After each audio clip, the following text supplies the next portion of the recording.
Good morning, everyone. Welcome to day 5 of Vertical Blue 2023. We are stoked to be here as always, and today we have some really exciting dives for you guys, including 2 world records that will be attempted by the female athletes. Following, we have 6 national records and 1 continental record. So today is going to be full of excitement, and we have a little bit different system. So we'll have just 1 break in between. So it'll be 2 sessions in the day. Yeah, that's right. We've got plenty more action today. Athletes are keeping up good form, aren't they? Just keeping the excitement going.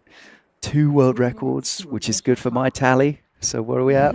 That'll be 5 total today. That'll be 5 total, so, yes. Closing in on my 7. I know. I'm already gonna pass my 6, so we're off to an amazing start. Yeah, and let's see. Yeah, so to start us off this morning, we have Talia Davidoff from South Africa.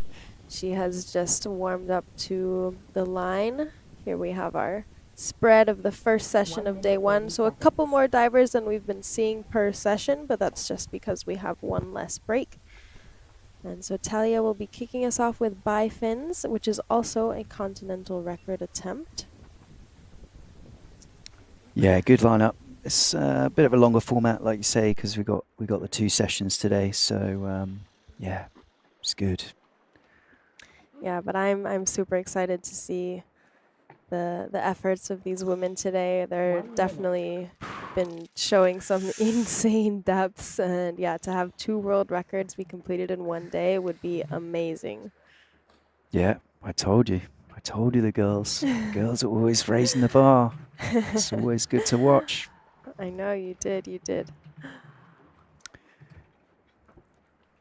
Yeah, Talia, I think this is a continental record, or Yes, this is. So this is a continental record attempt. She's been going for continental records pretty much all across the board in most of the disciplines. So, and she's been performing them very well. 20. Yeah, she's having a good comp. Looking good as ever in her double K gear. We love those suits. Very stylish. Yeah, super stylish, super sleek.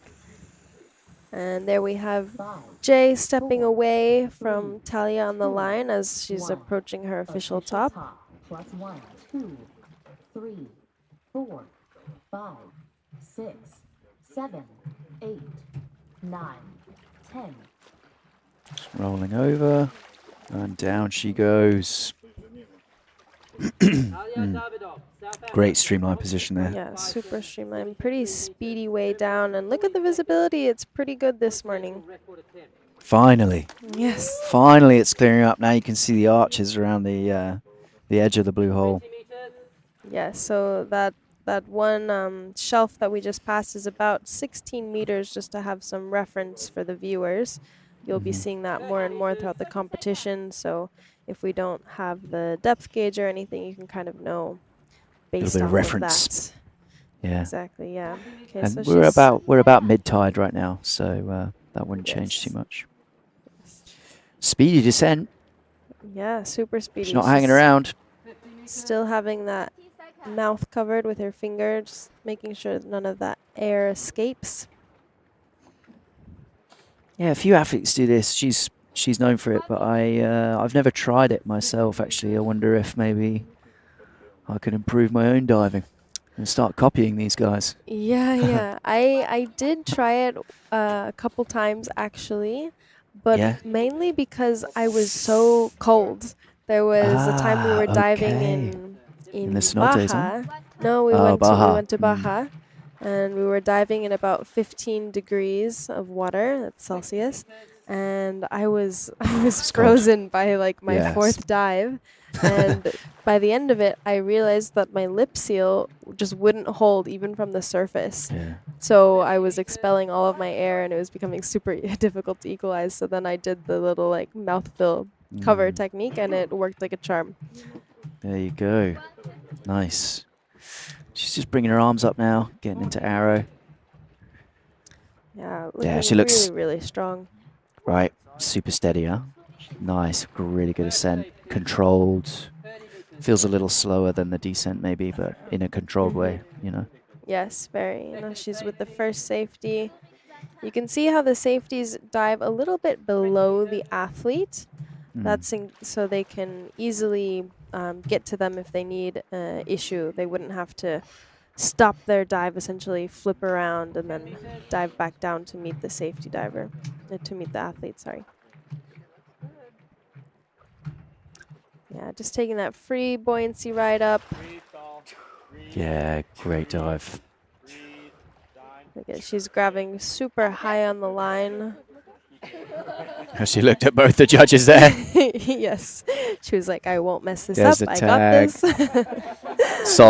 Solid dive from Talia. Great. Let's see the card before we Beautiful. celebrate. But there it is. Ooh. Yes, congratulations, Talia. Lovely dive. Awesome in continental record. Congratulations. Oh, she'll be so stoked with that. Yeah, she'll be happy. Still haven't seen these nachos she's talking about, but you know, I'm holding out. I'm holding out. Yeah, maybe we should bring them to the after party for you. Yeah. Next rest day, we'll ask for it. Great dive, and great way to start off day 5 of the competition with a white card there. The ladies holding it together, holding down the fort.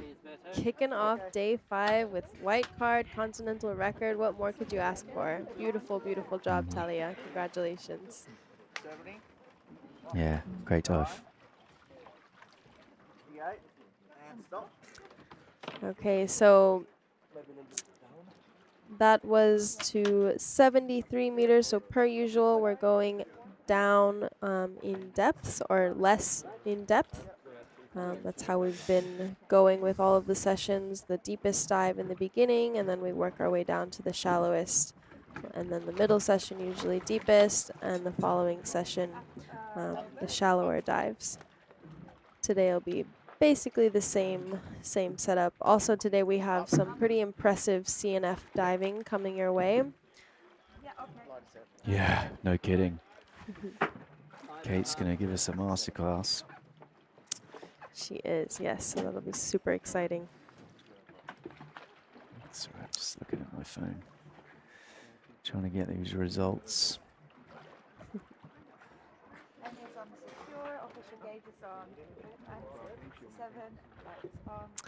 So for those of you at home that have any questions or any friends or family that maybe haven't tuned in yet, share the link, let this sport be known. It's really, really great to see all of the support coming from the athletes and all of your questions too. We've been seeing a lot of people actually, first time viewers that had no idea this sport existed. So that's been pretty exciting to watch. I know us as instructors, we get a lot of kind of newbies coming in and they're like, oh, wow, you changed my life after they get certified. So yeah, if you're on that edge or you're looking for something to do in the summer or during your holiday travels, see if you can find a freediving center and give it a try. Come to Dominica. Yes. Come to Dominica or go to Playa del Carmen, and one of us will instruct you, and you'll love it. Yes, it'll be lots of fun. Got a question here about how is the depth marker line anchored and set up in the first place? So it actually just hangs off the platform. They don't anchor it at the bottom. It just hangs on a counterweight over the boom arm of the platform. So it goes off the back and then off the front, and then that way they can, you know, set it because it's on rollers. So they'll bring it up and down, and the plate will be set to the target depth of the diver. And that's what you'll see in between each dive. The safety team and the platform team are bringing that up. So yeah, good question. Yes, yes. And the counter ballast is, I believe, around 40 kilos. It's heavy. It's heavy, yeah. Here especially, it's really heavy. Yeah, which is actually, it's a kind of a bit of a nightmare to move it. But it's obviously much safer that way, right? Because you want to be able to just drop that back ballast and then brings up the front line to rescue the guy or the gal who's attached to it. So yeah. Correct, yeah. Also for just setting the line normally there is a winch system, so there's some hydraulic power behind behind pulling. I'm Yeah, sure thank God. if any of you have pulled up a rope with some bottom weights from depth, even from 30 meters, it is quite the effort. So pulling up a line here from like 133 meters is also no easy feat. So yeah, really helpful to have, that winch system to kind of help all the safeties and the crew Yeah. on the platform along. Just give them a break.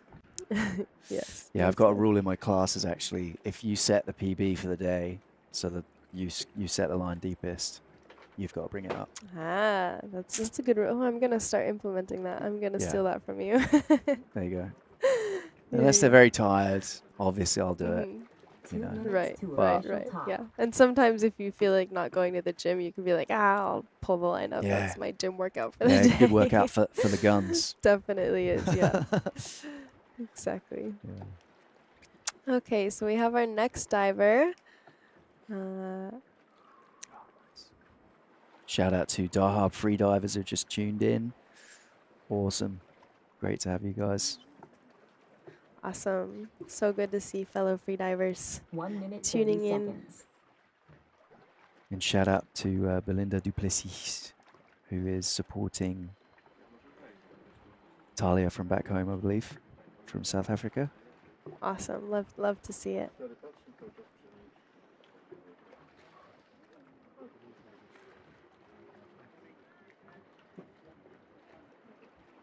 Okay, so we have Hui Ming up to the line. All safety minute. checks have been completed, and she's a little less than 1 minute from her official top. This will be a free immersion dive with a national record attempt. Yeah, she's going good. She had a little bit of an upset with the CNF dive. She just got the safeties are a bit too eager, but easy mistake to make. So yeah, Yes. picking up a national record here. 30 Fantastic. seconds. Yes, and for that CNF dive, she will be able to repeat, I believe, or have an extra day to try Yeah. to re-perform that dive. Yeah, that's right. So she hasn't lost out for that, which is great.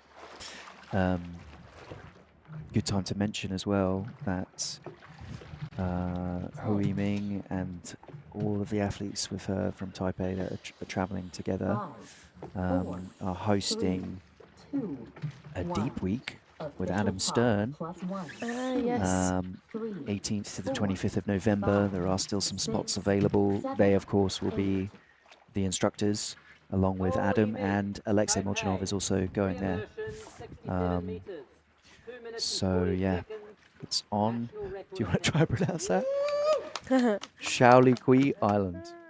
Yep, I think you pronounced it as well as I could. Let's go with that. I'll write it in the Yeah. comments. But you guys can find all of the Deep Weeks if you just go to the Deep Week website, and That's they right. have them all listed there. You can also subscribe to their emailing list to get ahead of all the other Deep Weeks that they have. They've been having many per year, so there's a lot of chances to find the one closest to you wherever you are in the world, and then Yeah. go ahead and participate. They are a lot of fun. There's one coming to Mexico actually as well. Nice. She's looking good, isn't she? Nice free fall. Yeah, yeah. Pulling quite deep, pulling to about 40 meters, so maybe she's wearing a little bit less weight or something. Get the speed up. She looks solid. Nice mouthfeel. Just going around the line a little bit as well. Maybe some imbalance with the way her feet, the rudders. You know, the rudders are a little bit. Yeah, we saw Come her. on, We saw she's her so body close. canted a little bit, and there she goes, She's reaching just for the tag. Awesome. Awesome. Okay, now she'll be on the speedy ascent. Still looking really calm, relaxed. You can see her legs are just kind of letting them flop, which is creating a little Loose. bit of resistance, but she is having that relaxation, so maybe more important. Trade-off. Yes, Looks much clearer today, actually. You're right. it does. Super nice. I think that finally we're getting the tide aligned with the comp time. 30 meters, first safety. Yeah, still dark, but not as dark. And actually, we had quite substantial rains last night. So there is a little bit of tranquility to the beach and the air and everything. But yeah, we're seeing a lot more light in the blue hole, so that's really great for the divers. 10 meters. So, question about food before diving. A lot of athletes choose to not eat. Okay, So do the quickly. breaths. Just Yeah, do the here breaths. we Breathe, have her breathe, at the breathe, breathe, breathe, surface. breathe, breathe, breathe. I'm okay. Keep breathing. I'm okay. Keep breathing. Pushing. That looked good to me. Yes.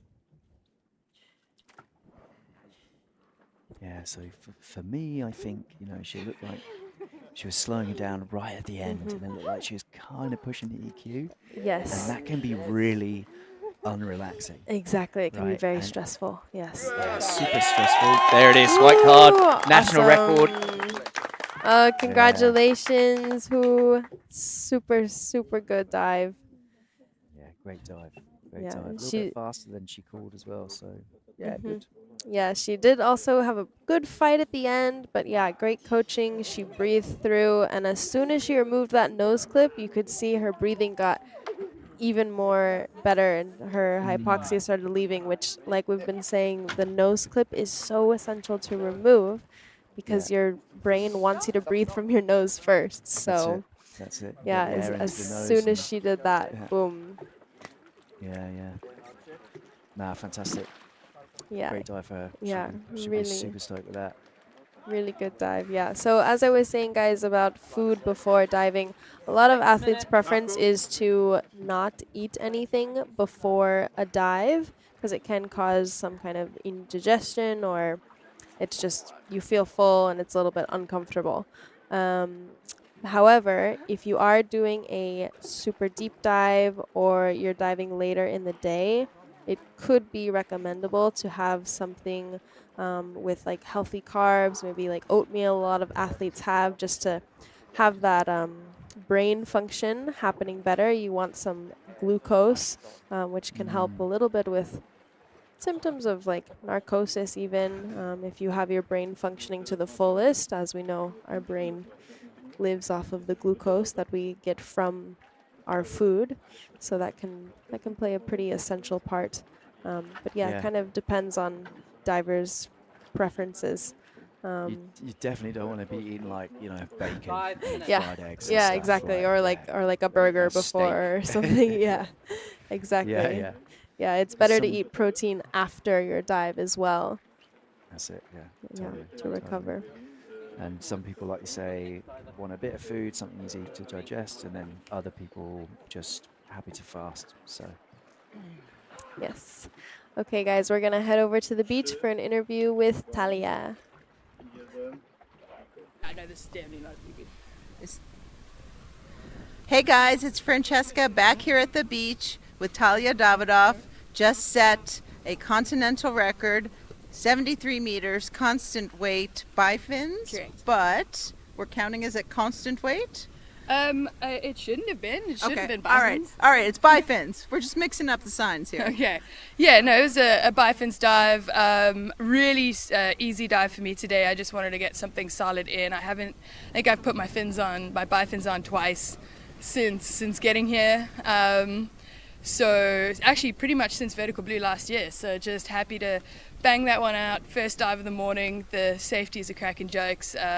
It was actually truly fun to be out there today. So I'm very happy and proud and privileged to be here.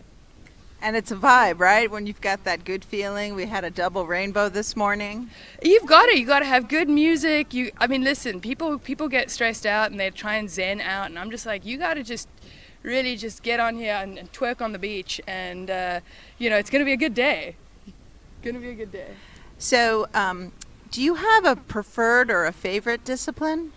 Well, it changes quite regularly. Like bifins used to be my go-to, and now I'm like, oh, my legs. I don't know. I'm getting lazy. So right now it's monofin. Last year it was no fins. Up until that point, it was always bifins. And free immersion's working really well these days too. So I think that's a solid answer to that is no. Well, and I think what you're doing is achieving what everyone should be focused on, which are fun white card dives, right? Absolutely. I mean, that's my goal is to have, maybe people's goals can be is to hit a new record or hit that. And I'm like, my goal is to have a white card. I don't, because it gets in your head otherwise. I like to have good solid dives, which is why I like to dive conservative in competition. And I'm now lucky enough to be able to do that, because I think for the first 2 years of my competition career, I was doing PBs in comp, and it's too stressful. I'm not a fan. Anybody you want to shout out to or say thank you to?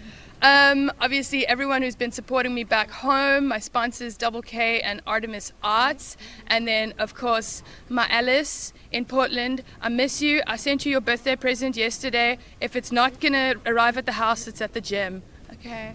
Thank you, Talia. Back to the platform. Lovely interview with Talia, always giving smiles and laughs to everybody. I expect to see some twerking from you on the beach later. Yeah, she's called it now, hasn't she? So She has. She announced it, so I am expecting it. I'll pressure her for it. Yeah. Too funny. Great, and actually I love her approach to it. She's feeling super relaxed. She's training hard, racing easy.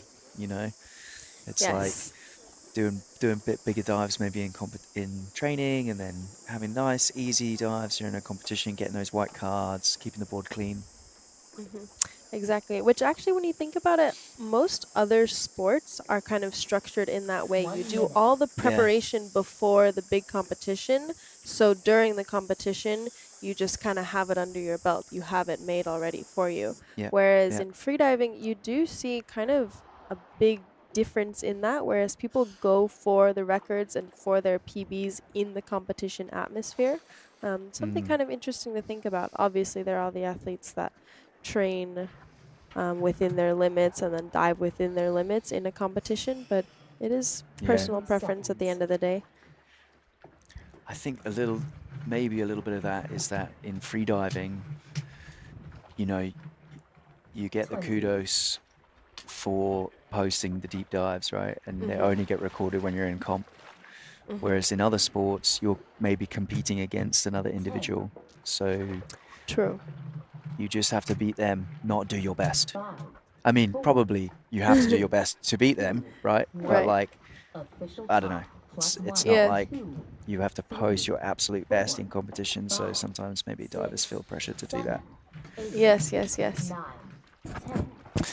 Anyway, we've got Florian. Yes. Florian here doing a constant weight dive. We were speaking with him on the beach, weren't we? And he's not been having so much luck with CNF, so he's sticking on the monofin today. Yeah, he said today this will hopefully be an easy dive for him. He's been just a little bit frustrated with his equalization. And man, like we've said so many times before, equalization is so difficult sometimes. It's hard.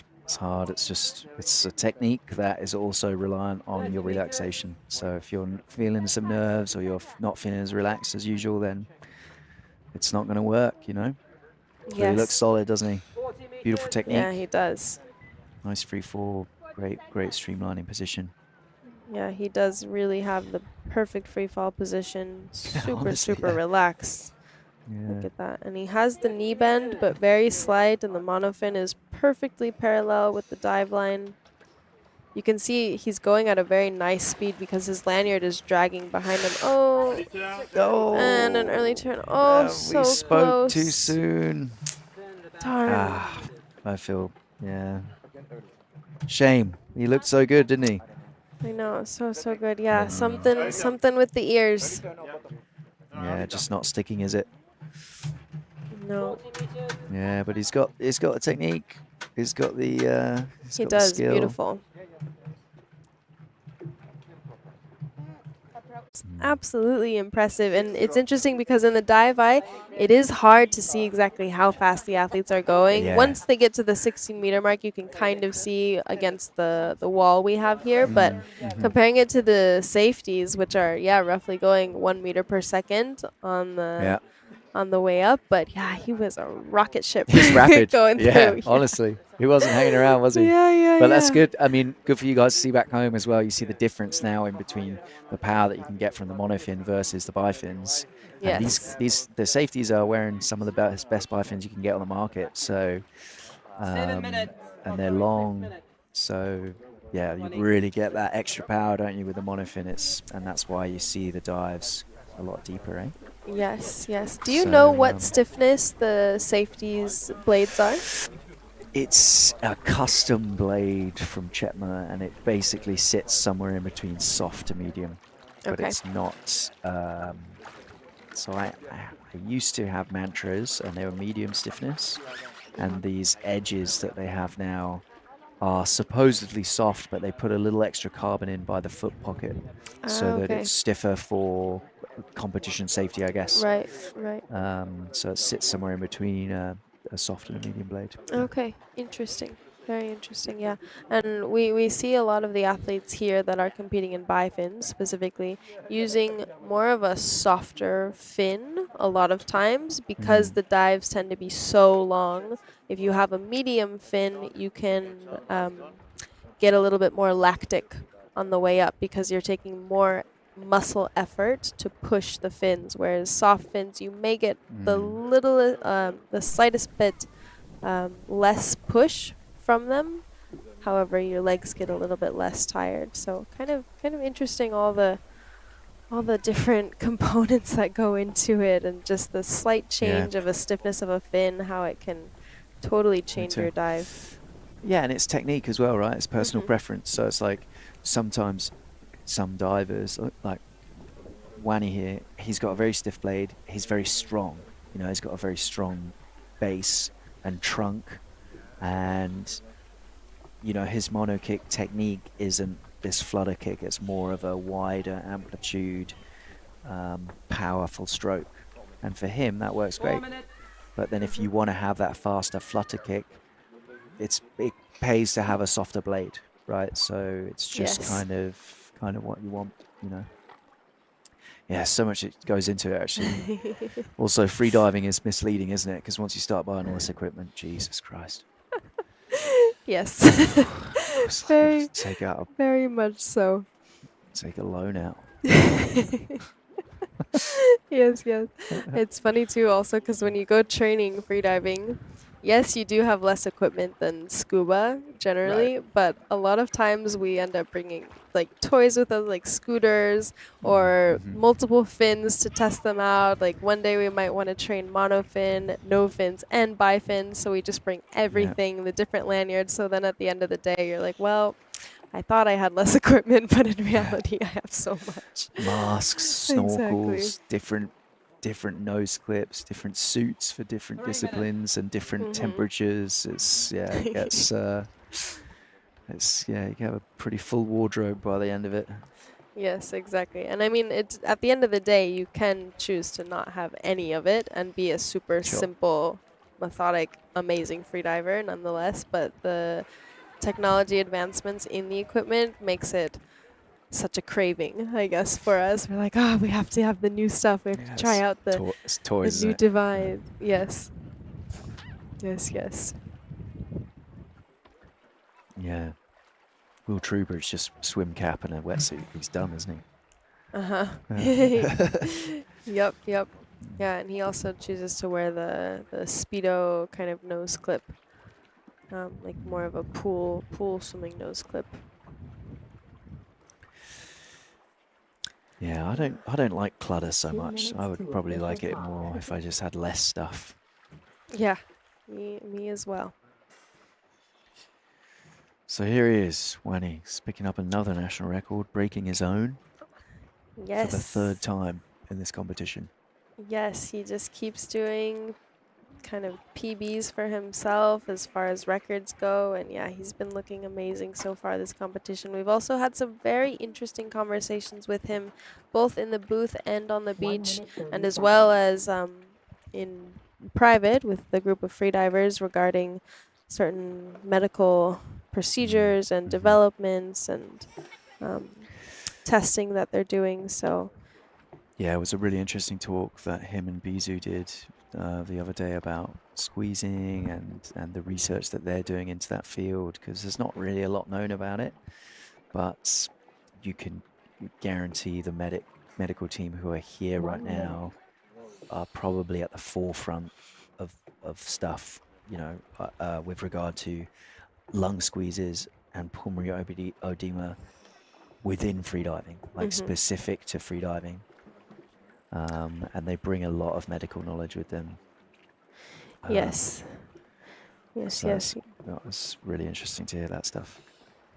Yeah, and something huge that I took away from their talk actually was that a lot of times in freediving, if you do happen to get a squeeze or some sort of edema or some problem, if you go to a doctor that has no background in freediving or scuba diving or kind of any water sports in general, if they took like a lung scan of you or something, they would probably tell you to never freedive again. But then it's pretty crazy because in a few days or a few weeks, depending on the severity, you're totally fine. And the doctors here who are in this freediving atmosphere fully understand that.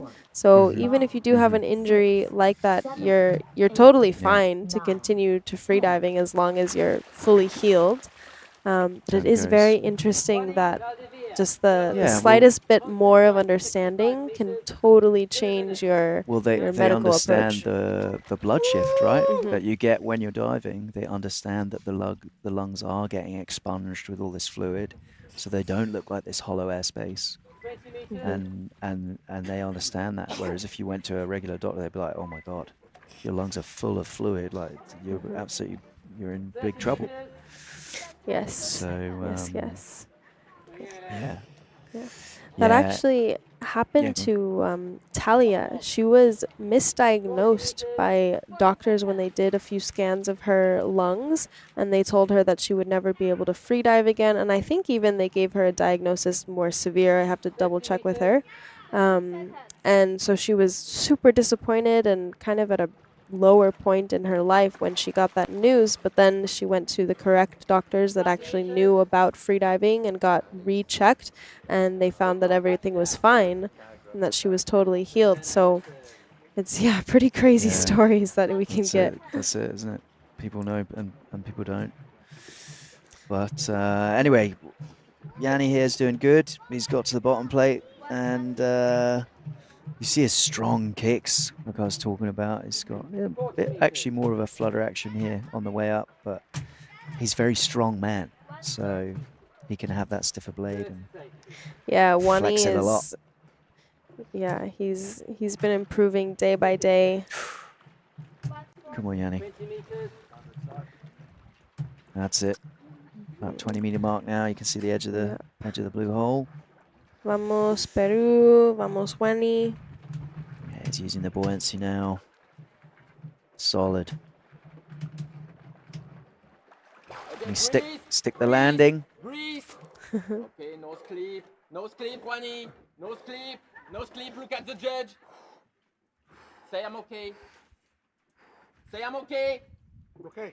Breathe. Yes. Okay. Great coaching again from Anthony. Yes. Who Wani requested this morning. There's the tag. How are we looking? Maybe time, but I think it's good. Yeah, I think so. I think the protocol looked pretty solid. Yes, fantastic. Great result for him. Well done.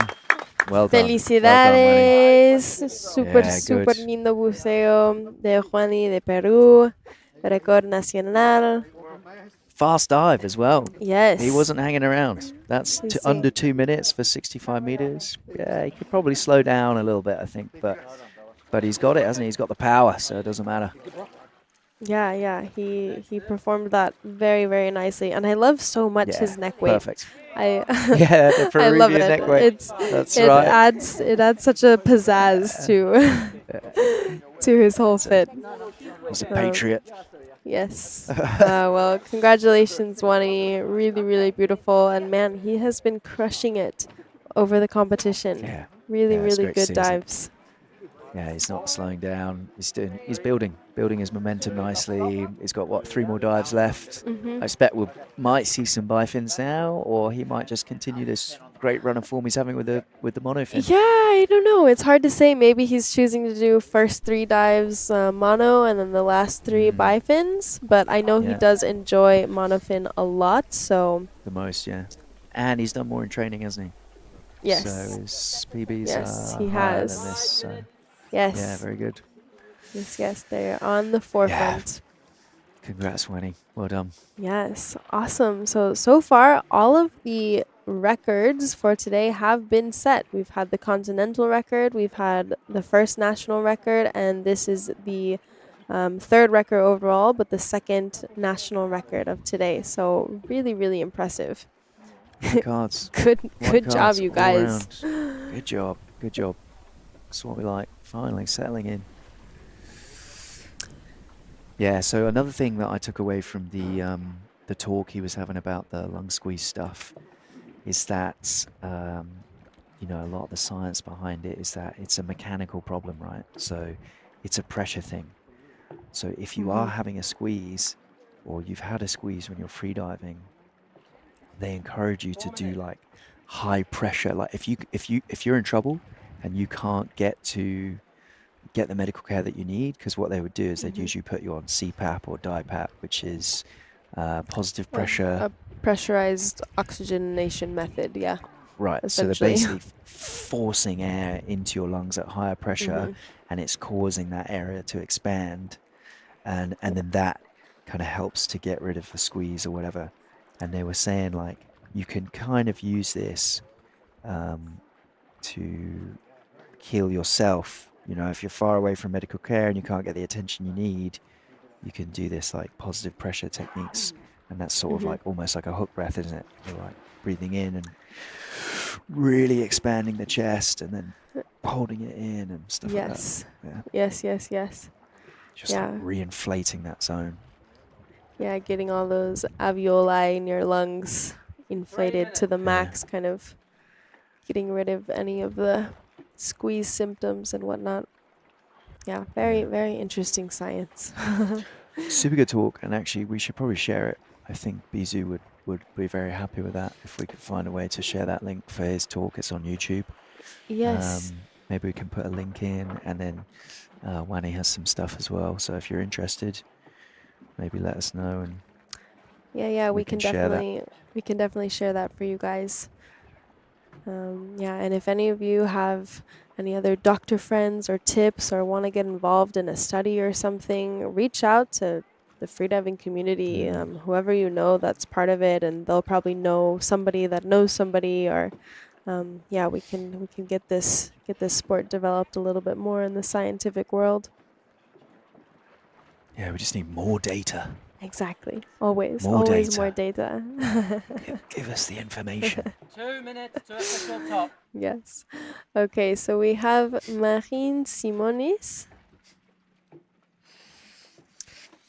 And she will be performing a CNF dive for us. This will be her 2nd CNF dive of this competition, 2nd or 3rd?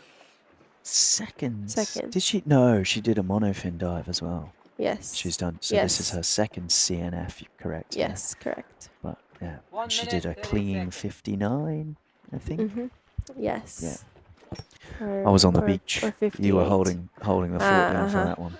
Yeah. Yes. I think it was a 58.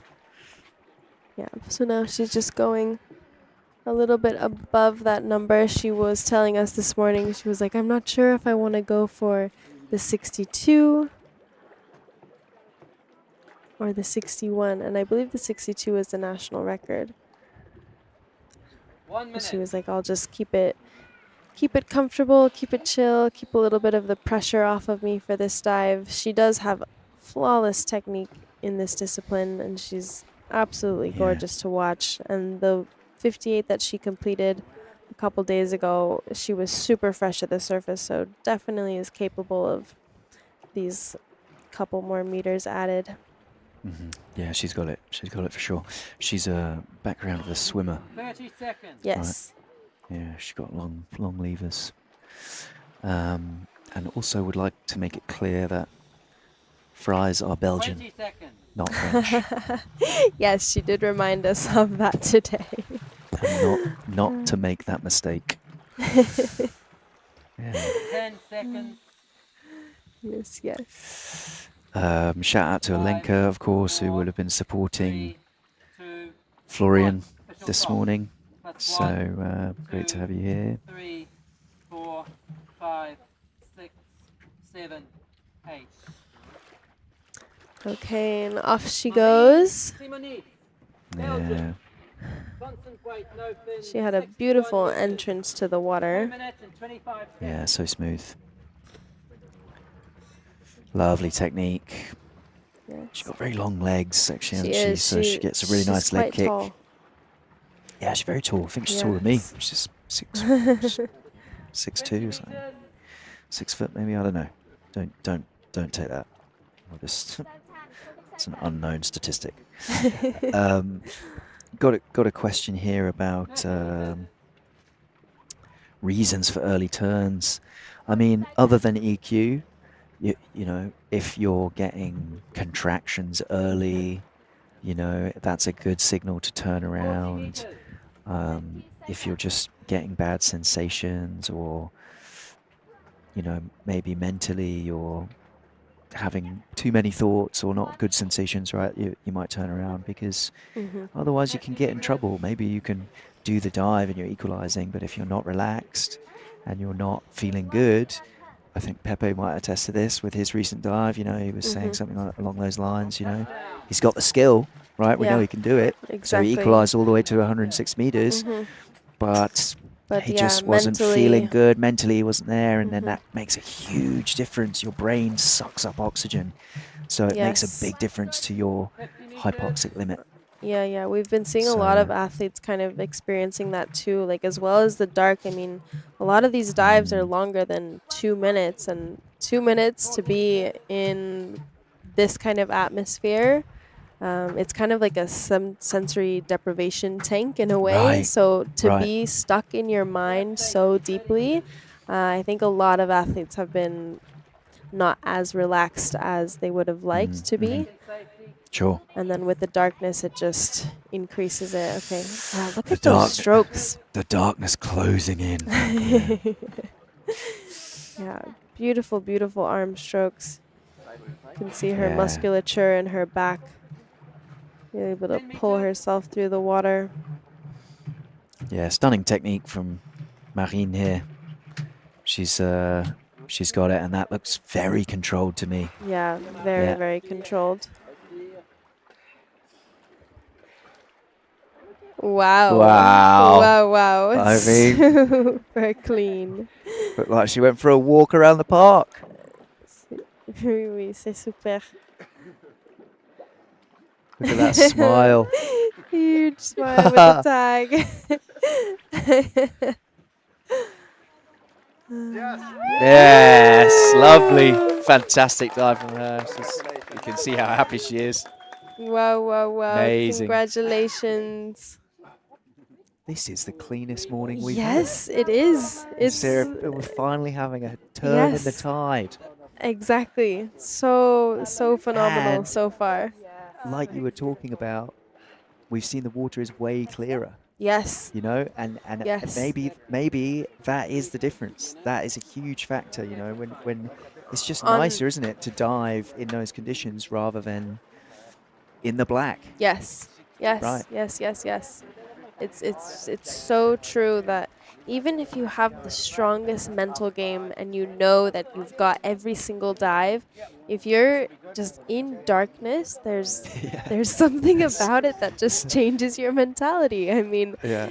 that's why everybody says, like, did you get your source of vitamin D today? You know, like sunlight helps so much, and it helps with positivity, and I think it kind of aligns your mind to have like kind of that awake sense to yourself, which while you want to be super alertness. relaxed during your dive, you do need to have Yeah. at least a little bit of alertness to know what you're doing still. Sometimes you can Totally. get so relaxed, even during a breathe up. Like sometimes there's moments when like I'm doing a breathe up and the sun's on my face and I'm like about to fall asleep and I'm like, oh crap, what am I doing? Like I'm about to go for a dive. Yeah, absolutely.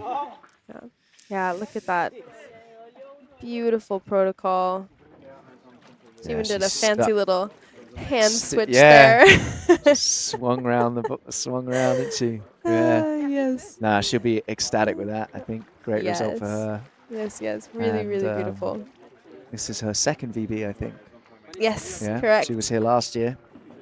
Yes. Yeah. And last year she performed amazingly as well. She was also accompanied by one of her friends, Ava, who is part of the French national team. So they are training together a lot, and yeah, they had a beautiful diving camaraderie, and yeah, this year she's killing it once again.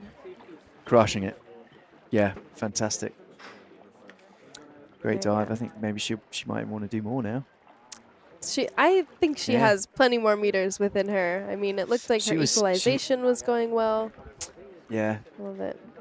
She was saying on the beach, wasn't she, this morning? She was like, do I go for 61, 62? And she settled for 61 and played it safe. And actually, do you know what? I think it's paid off, hasn't it? I think so. It was the right call. Yes. I think this will increase her confidence so much, and then if she does want to do some more CNF diving, I think we'll definitely see an increase in that depth number. Yeah. So we have gotten word, I think, that the next two diver are DNS. So we have some time, folks. Send us your questions and let us know. Let's see. The next two divers So I'm not were even paying attention to the live stream. Claire Paris is a DNS and Enchanté Gallardo. Enchanté, yeah.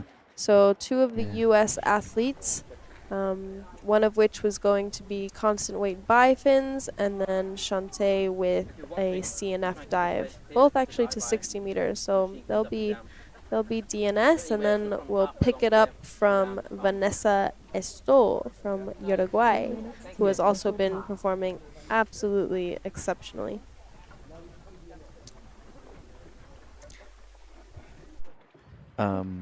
So question here about the blue hole and the thermocline within the blue hole. There is a thermocline, about 50 or 60 meters, and it gets a little bit colder, but not crazy.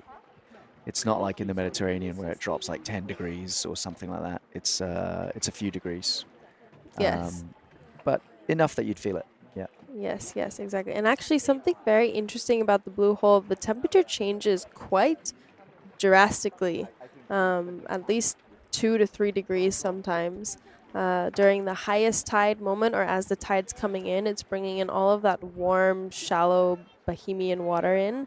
And there was one point my watch said 30 Celsius on the surface, and that is very warm water, you guys.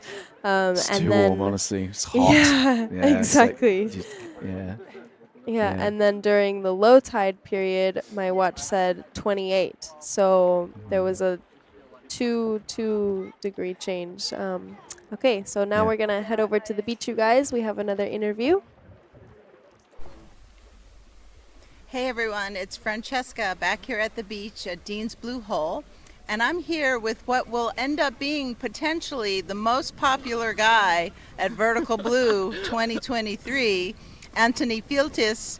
You've been an exceptional coach and you're getting the job done. All right, thank you very much. I just do my job. I don't know. So Anthony is here with a lot of the folks from Taiwan. Yes. But you are from France. I'm from France, yeah. I'm living in Taiwan with my wife. And we have a freediving center in Xiaoluqiu. It's a tiny, tiny island next to Taiwan. So your voice is clear, it's loud, it projects. Tell me what you're looking for in terms of what you're going to say or do next when you're coaching. Okay, so when my diver come up, I check if he's hypoxic. If he's hypoxic, I start screaming at him, all right? If he doesn't take out his nose clip, I remind him to take his nose clip. Then I remind him to breathe again, and then I check my stopwatch, okay? And I remind him to say I'm okay, and to keep breathing. So this is a professional coach. You have your own stopwatch. You know the protocol Of is a course. time. I'm an IDA judge also. Ah. That's why I know the rules.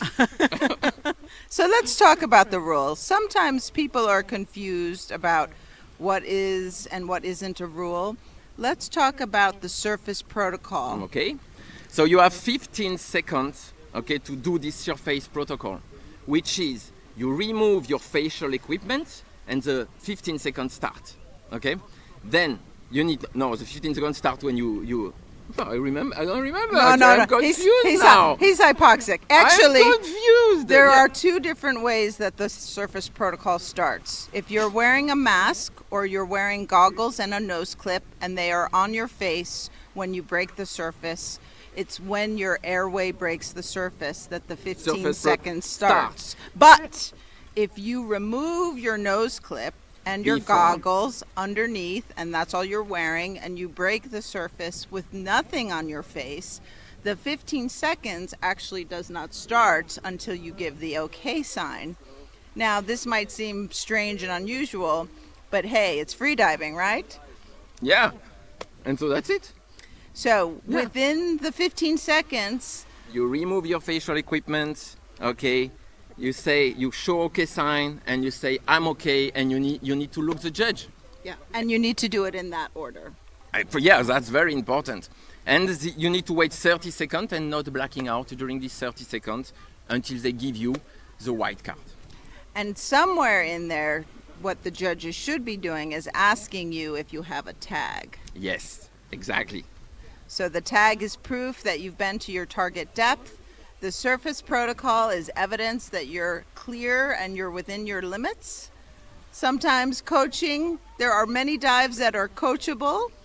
Would you agree? Yeah.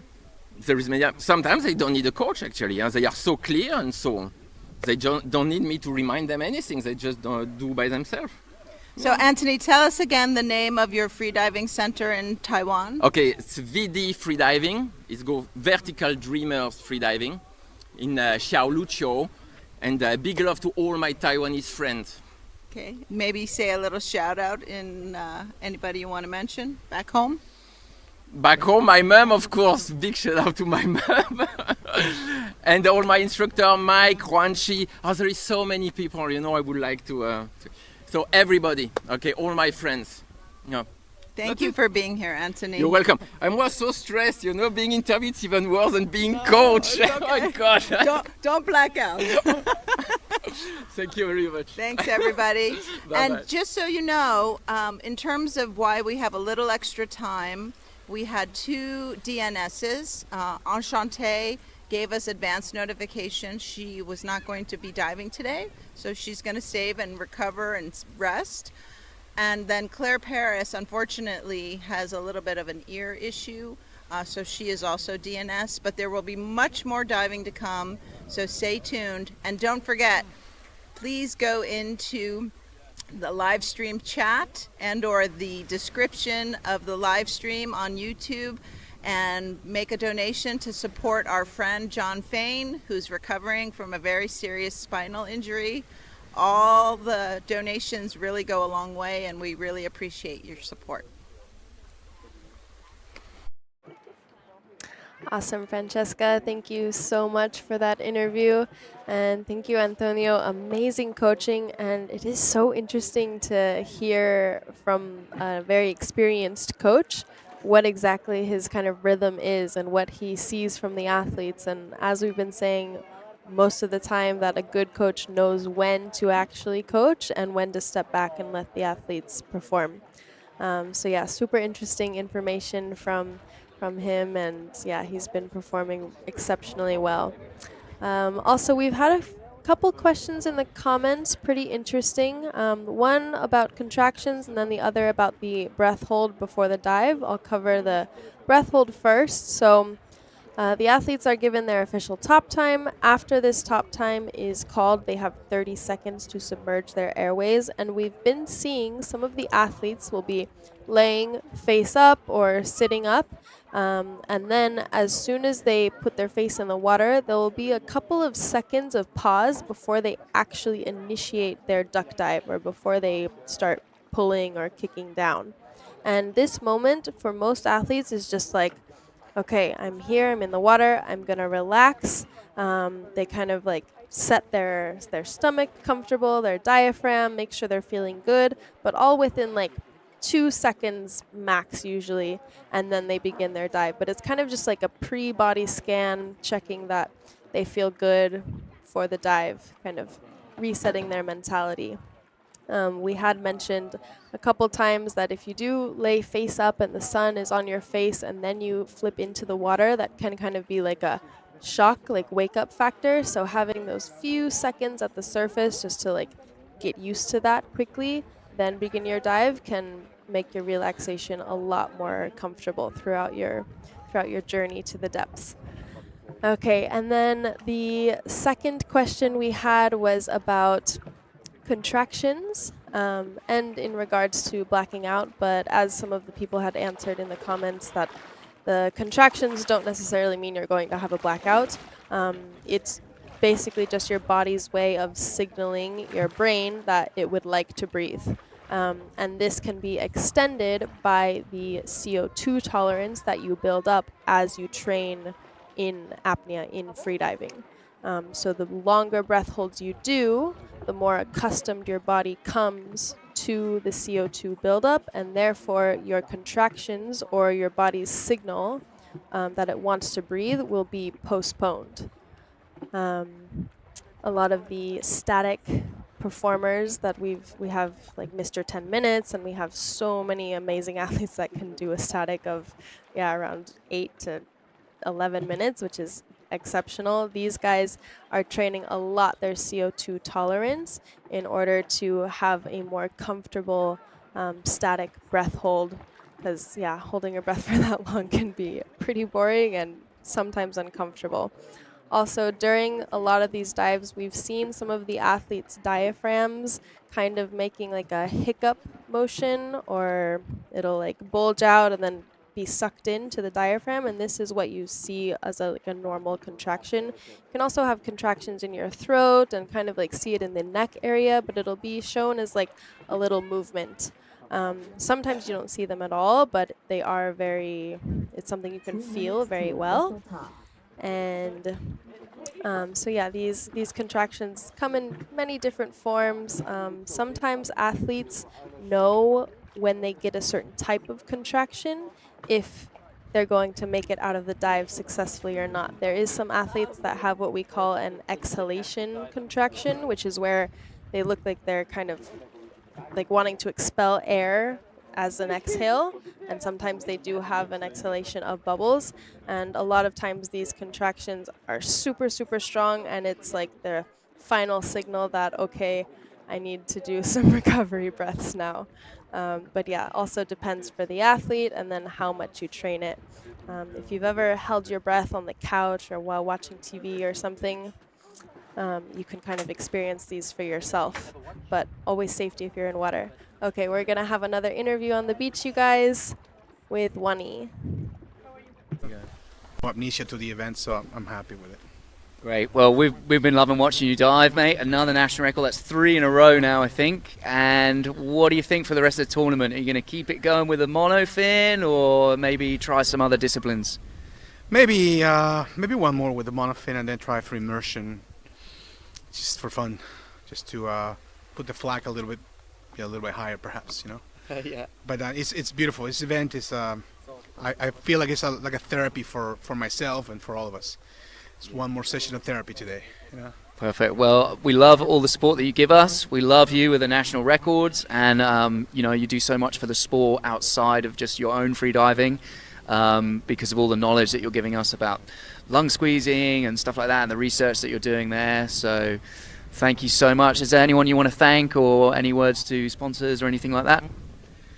I want to thank my home country of Peru. This is for all you guys. Perfect. Wani, thank you so much.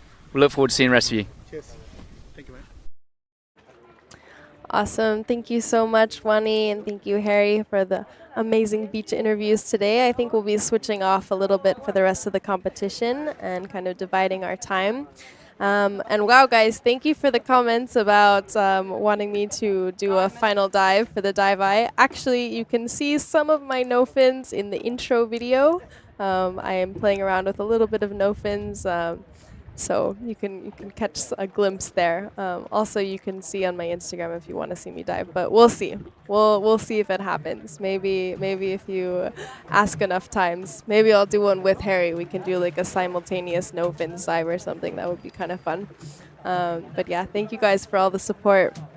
Obviously, when we have two DNS athletes, we have quite a bit of time between to talk. So yeah, send me all your questions that you have, and I can give you some background about Long Island while we wait.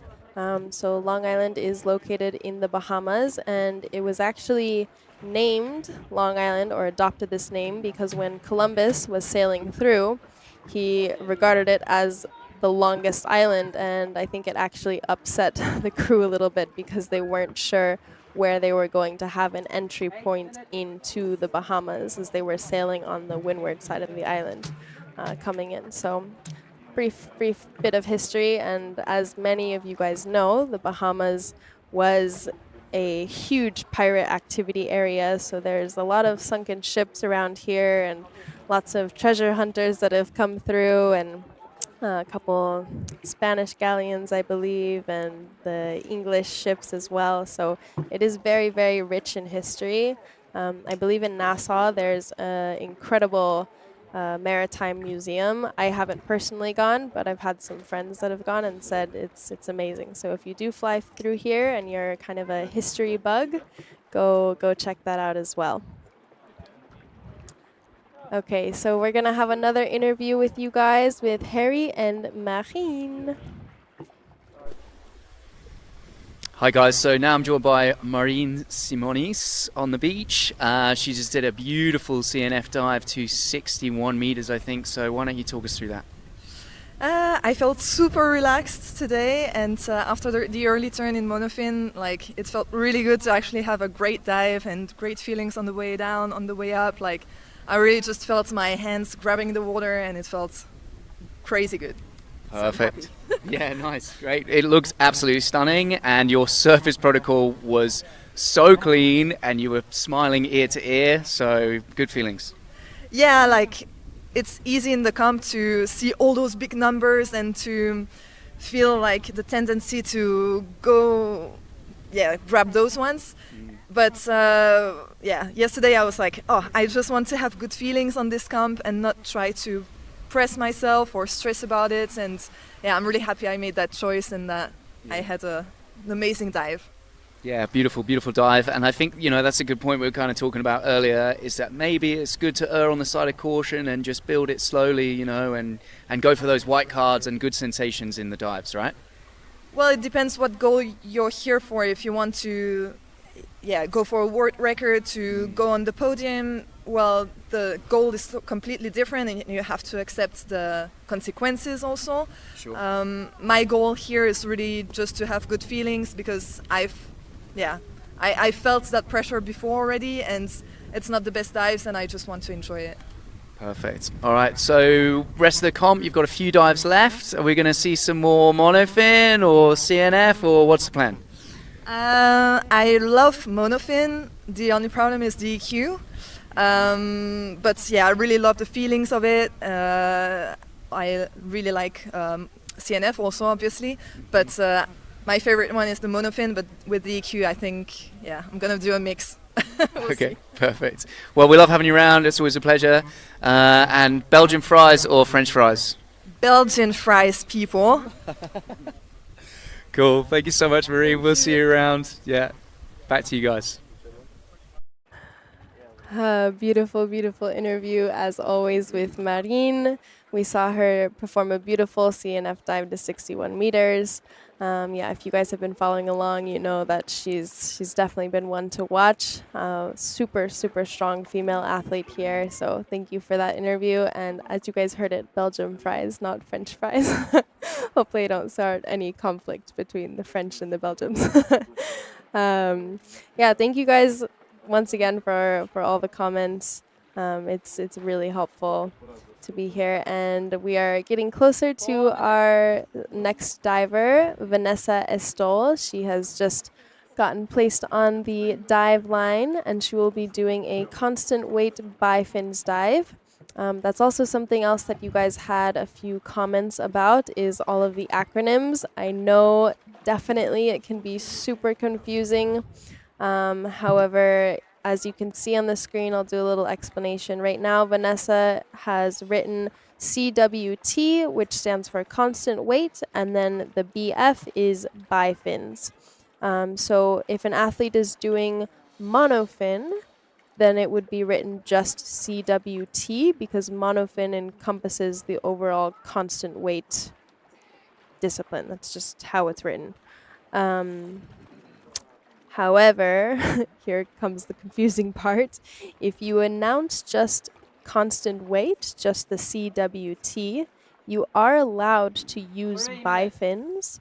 And in that case, you are also allowed to do a dolphin kick, so a kick with your feet together using the bifins, and it will still be counted fine in the constant weight discipline. However, if Vanessa here or any other athlete that announces constant weight bifins and specifies the bifins part, they are not permitted to do the double fin kick or the dolphin kick on the way up, because that would be approaching onto the other discipline.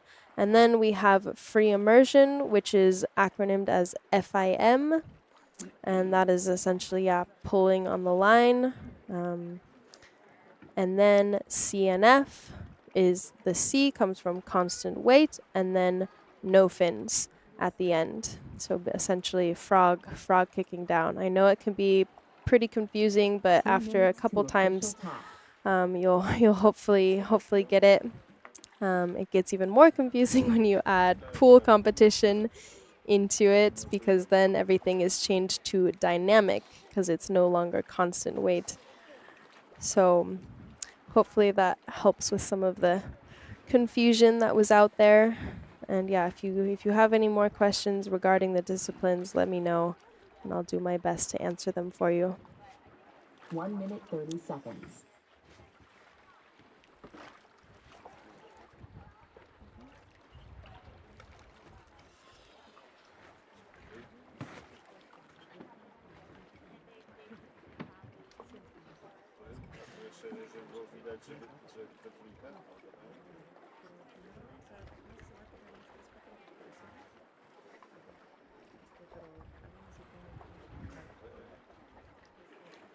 One minute. Okay, so we just have under 1 minute until Vanessa performs.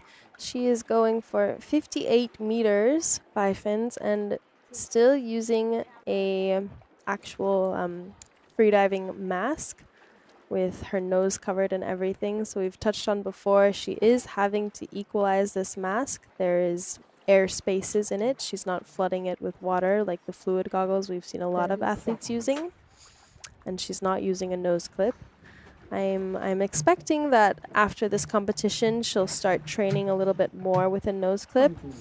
She did have an interview on the beach yesterday, and she explained that she has only been freediving for about 10 months. 10. She's also a mountaineer, so she guides people on trips to Everest and a couple of other kind of extreme mountaineering locations all around the world. So she's a very impressive athlete, high in altitude and in below sea level as well. So okay, taking in a nice full breath. And you can also see she doesn't do really any packing yet. A lot of like newer freedivers or within a year of freediving don't quite need to do the practice of packing.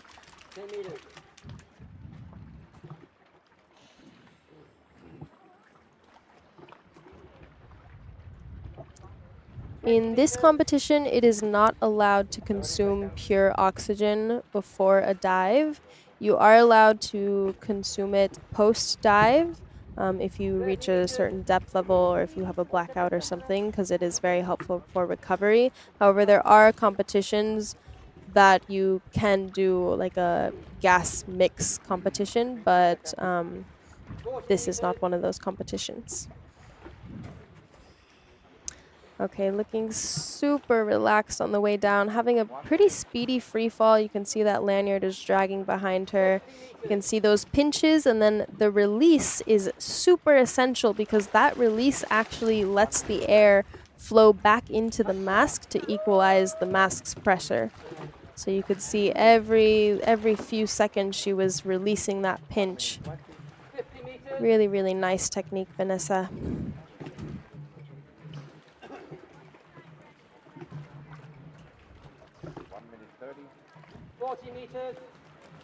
Y Vanessa es de Uruguay.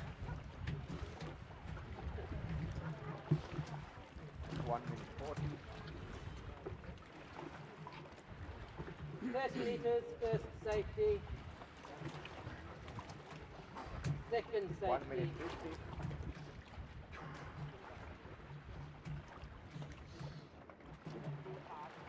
50. Meters. 2 minutes. Súper, súper bien, súper relajado. 10 meters.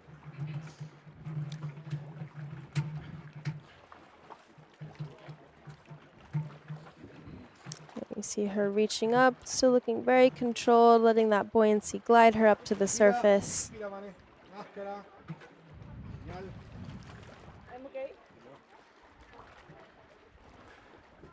Really good signal, nice and clean.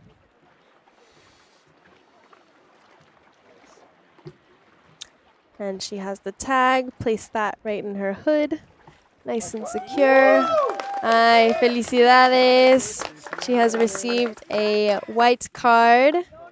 She has had nothing but white cards this competition, so she is off to a phenomenal, phenomenal start. Well, I guess now we're middle of the competition. And she has continuously broken national records for Uruguay. So huge congratulations.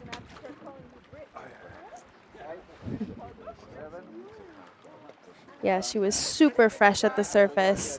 She came up nice and slow, just grabbing that line, approached the surface slowly, and yeah, did amazing recovery breaths, and yeah, she recouped very, very well.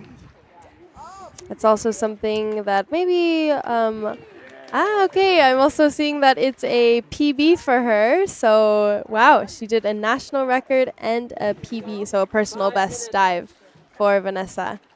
Congratulations, felicidades. But as I was saying, coming up to the surface after you've done any kind of dive, it's advisable to take your time and stay as relaxed, if not more relaxed, than you were on your descent, because those last few meters can make a big, big difference.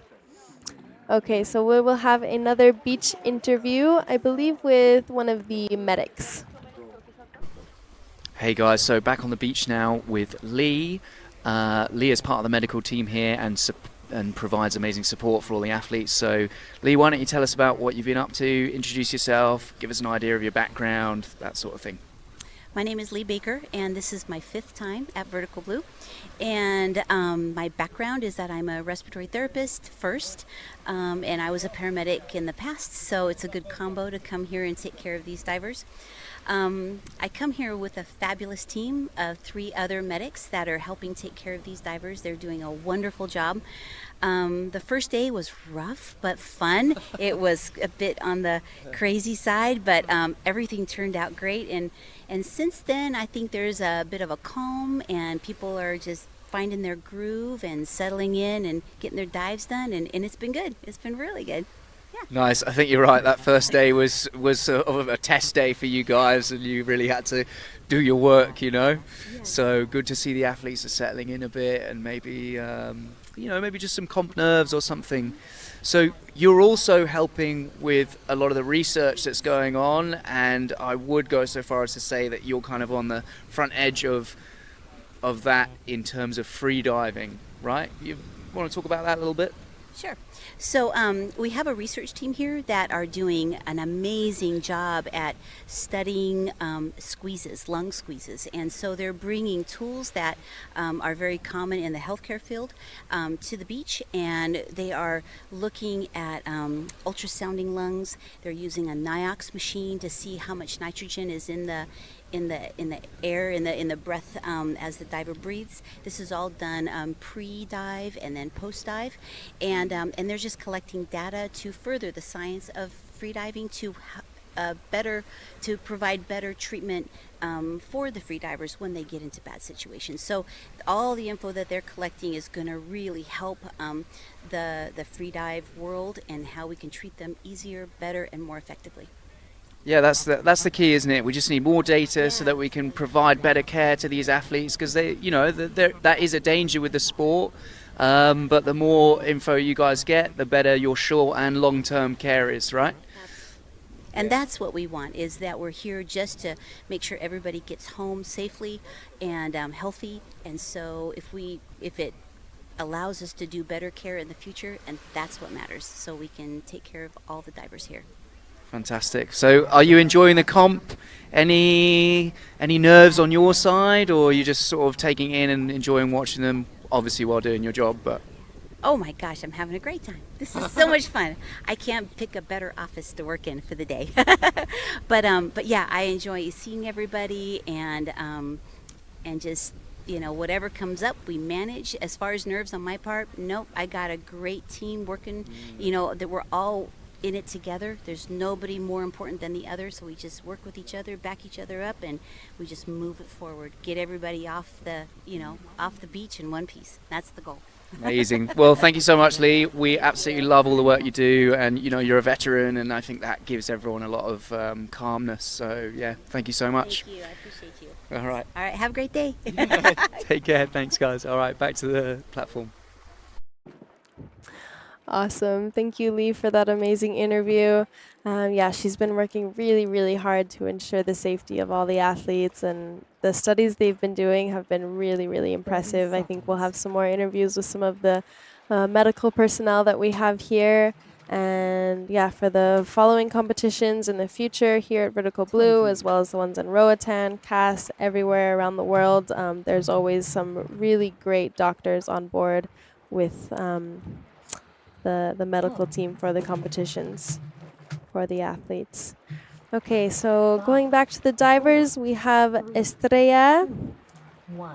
She will be performing a CNF dive to 56 meters. We did see her perform a CNF already earlier in the competition. However, on the surface, she did have a minor blackout, just dipped slightly under the surface.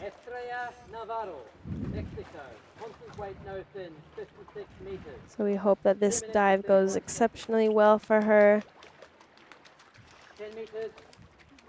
She has actually been out of the competition atmosphere for quite some time, and this is her kind of revitalization into the competitive world of freediving. However, she was the record holder for quite some time in Mexico, and now she is debuting once again. Like you can see her cheeks nice and full of air. 40 seconds. She'll have plenty to equalize as long as her soft palate and 40 meters. everything stays opened and flowing.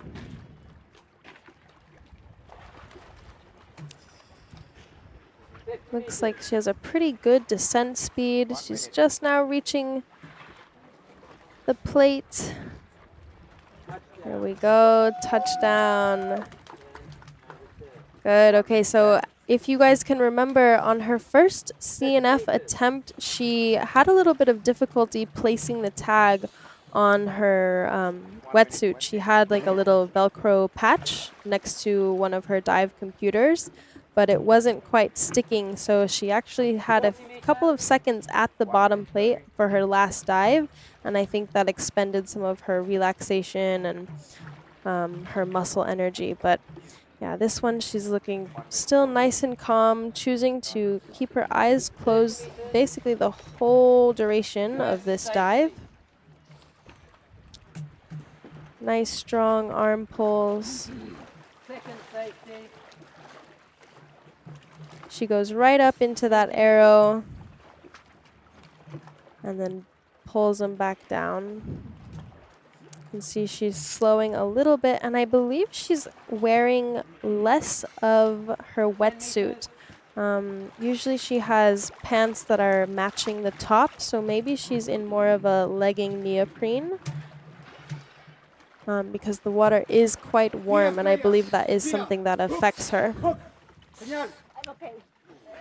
Ah, wow, very, very good recovery breaths. You can see how pursed her exhale was.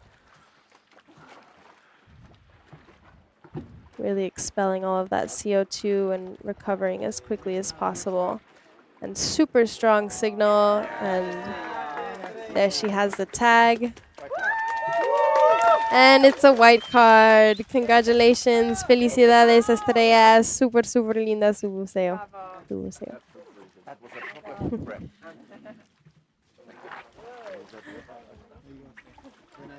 Awesome. So she'll be high off the energy from that. Very good comeback from her first CNF attempt.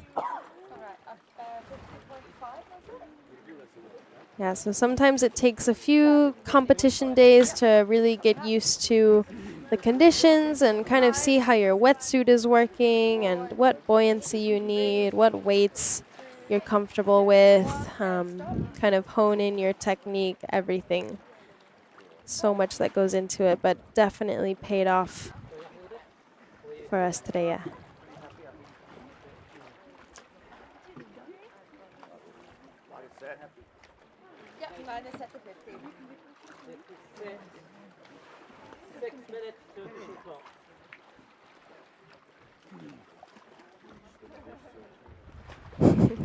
Yeah, so if you guys are at home watching this, definitely do some EQ drills, some equalization practice. If you have an auto vent, practice all of that. And yeah, if you want, like, send photos to your stories, tag it in the Vertical Blue Instagram, or you can even tag my Instagram. I'll share it for you. We can kind of nerd out together.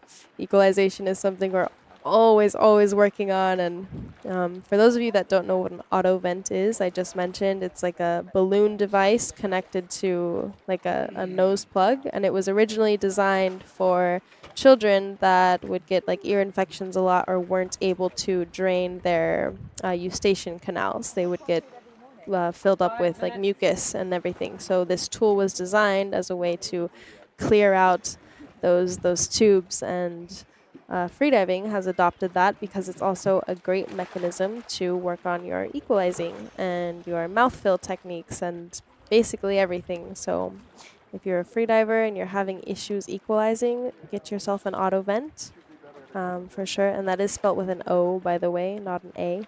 So look it up. There's plenty of options on the market.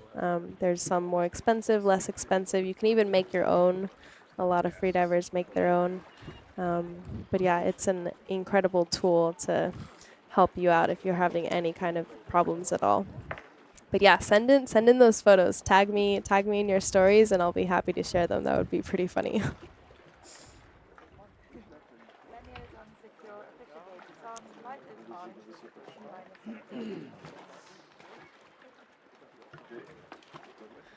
Yeah, so the swimming stroke that we saw. Okay, I will get back to your question after we have an interview on the beach with Vanessa. Okay, guys, so now I'm joined by Vanessa on the beach, who's just done another national record and her 4th dive of the competition. So why don't you talk us through that, Vanessa? How's it going? Hello, was easy and I am very happy. Perfect. And that's a personal best for you as well. So not only a national record, but a personal best dive. Also a personal best in this beautiful site. Yeah, perfect. Amazing. So 58 with the constant weight, and was it constant weight bifins? Bifins. Bifins, yes. And that's your preferred discipline, is it? Yes. In the cenotes I like free immersion, but here I prefer bifins. Okay, nice. And so, do you think now you will continue with this? I don't want to give the game away, but you've got 2 dives left, right? What do you think? What's your approach going to be?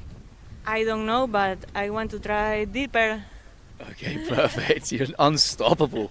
Yeah, we love to see it, and you're always great to have around, and you hold many records from home anyway for being the first lady to climb Everest, right? Yes, the first Uruguayan woman. Amazing, amazing. Well, congratulations again. We absolutely love seeing you, and you're on a flurry of white cards, so setting the tone right. Thank you so much. Yeah, great. All right, guys, thank you. Back to you. Awesome. Thank you so much, Vanessa. Felicidades otra vez para tu buceo. Estaba muy, muy lindo. Okay, so now we have our final diver of the first session today, Birgul, representing Turkey.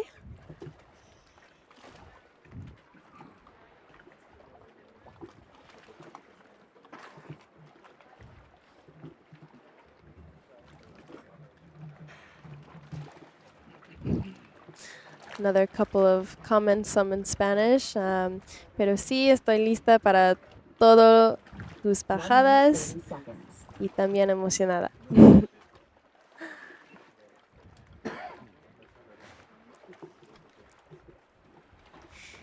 Yes, so there is a huge mix of nationalities here. We have 27 different nationalities competing at this vertical blue competition. So yeah, athletes from all over the world. It's really, really nice to say, as we've touched on before, but the athletes, no matter their background or where they come from, when they come into the freediving family, it very much becomes a support structure for everybody. At the end of the day, we're all trying to reach deeper depths in a safe and respectful way, and all of the athletes in this competition are definitely in support of each other, and quite nice to see. So we saw yesterday, Birgul actually did her first CNF attempt in competition, and she did exceptionally well. 10. And one question about the diving days that the athletes have. Each diver is allowed 6 days to dive within the 9 days of competition. That is just the rules of vertical blue, and for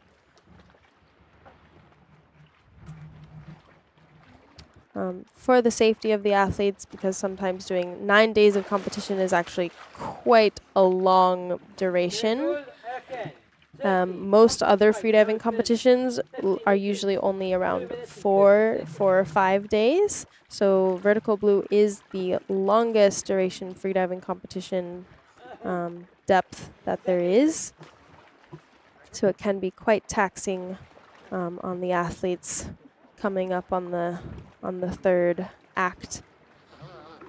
But yeah, they are allowed 6 dives. And of course, if there is, we've seen some athletes be able to do repeat dives, so that would count as an extra dive, but this has to be under extraordinary circumstances or a mess up with the safeties or the judging call, or something that they are able to protest. 50 seconds.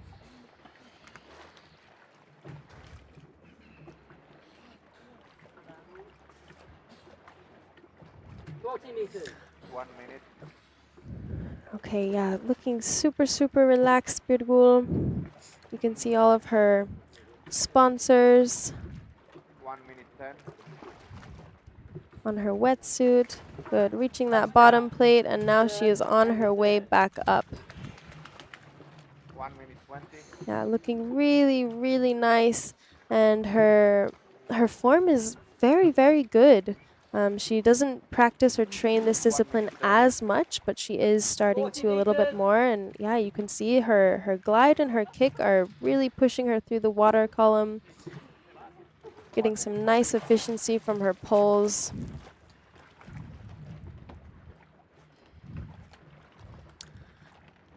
So Birgul is a Molchanov's instructor, and she was the first system instructor in Turkey. And she has taught many, many students in the Molchanov's program. And she also became a kids freedive trainer, also available through the Molchanov's system. And Natalia Molchanov is her biggest inspiration for an athlete. 2:20. And she actually is retiring from her secondary, I guess her primary job position as a literature teacher. She'll be retiring in September, and she will be making freediving focused work and training plan. 2:50.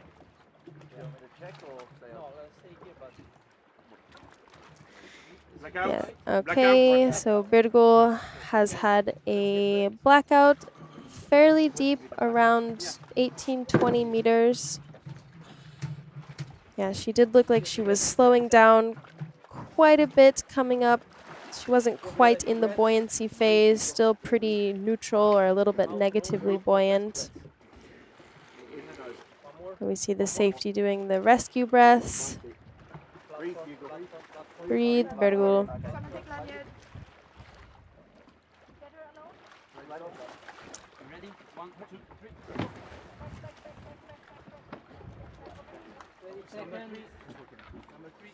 Breathe, Birgul. Breathe, breathe. Okay, she is with the medical team on the platform. They're supplying her with the respiration bag. I don't remember what that's called. Okay, they're providing her good care. Okay, we got the signal from Bizu on the platform that she is breathing. 1 minute.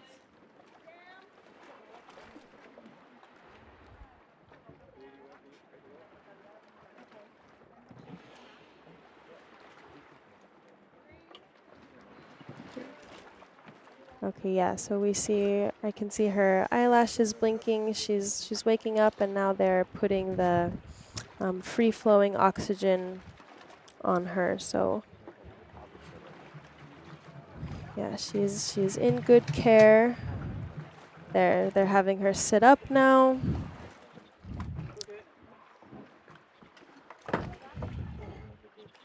Yeah, so guys, that was also a pretty long duration blackout as well.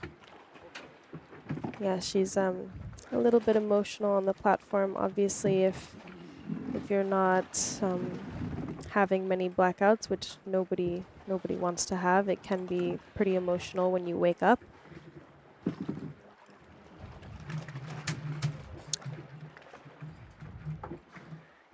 Thank you guys to the safety team and to the medics on the platform. You do so much to keep these athletes safe. And yeah, so Birgul is good. She's still breathing oxygen. Definitely was a little bit shaken after that dive for sure. We'll see what the official results are for that as far as her medical checkups, but she is getting stethoscoped right now, and yeah, she's in good care. She's okay, you guys. I know it can be pretty intense sometimes. This is part of the sport, but we are very well equipped. So that is actually the first blackout of today. We have had beautiful, beautiful diving overall. 6 white cards, 1 yellow card, and 1 unfortunate red card. But she was quite slow down as well. Yeah, so we're hearing from some of the judges that she was quite slow her whole CNF dive.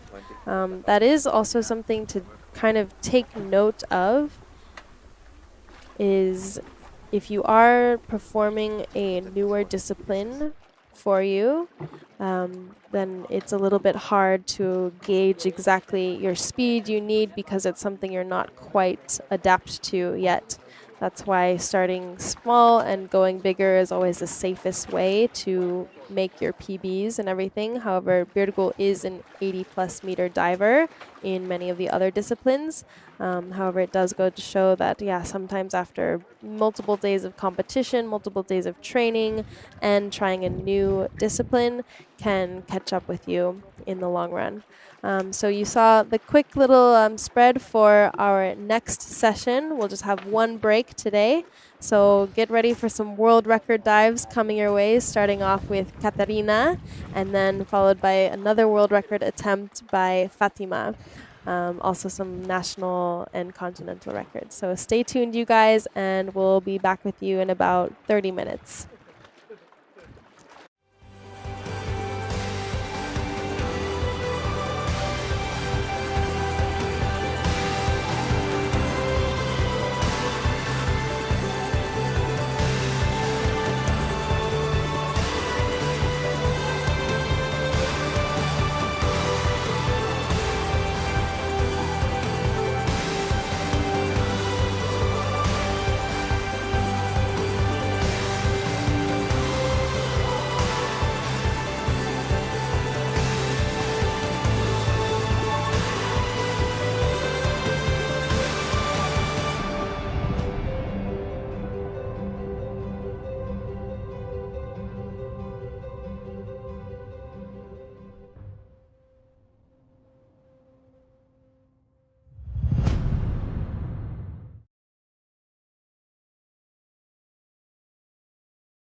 box loud, hitting that stuff till you hearing that sound.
Speaker box loud, hitting that stuff till you hearing that sound.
Speaker box loud, hitting that stuff till you hearing that sound.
speaker box loud, hitting that stuff till you hearing that sound.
Hit the speaker box loud, hitting that stuff till you hearing that sound.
Speaker box loud, hitting that stuff till you hearing that sound.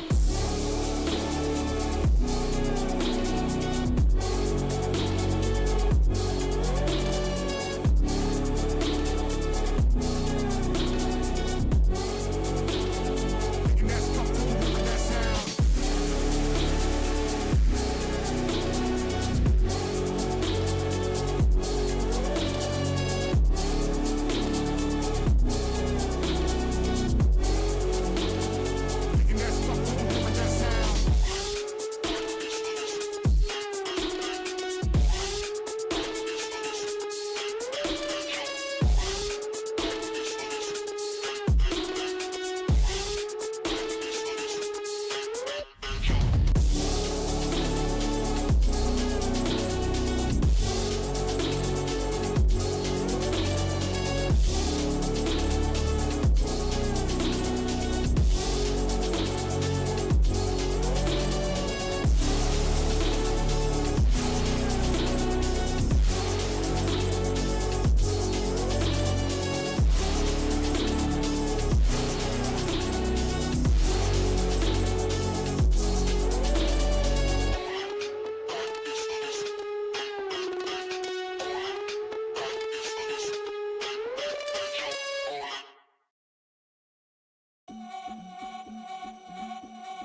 box loud, hitting that stuff till you hearing that sound.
Speaker box loud, hitting that stuff till you hearing that sound.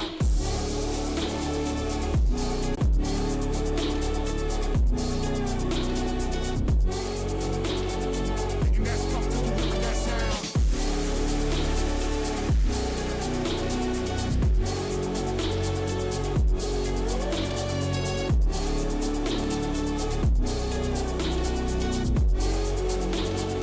Hitting that stuff till you hearing that sound.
Hello, everyone. Welcome back. We are now in session 2 of Vertical Blue Day 5. And man, do we have some phenomenal dives coming your way. We have 2 world record attempts, and the first athlete to attempt a world record in CNF is now at the line, Miss Katarina.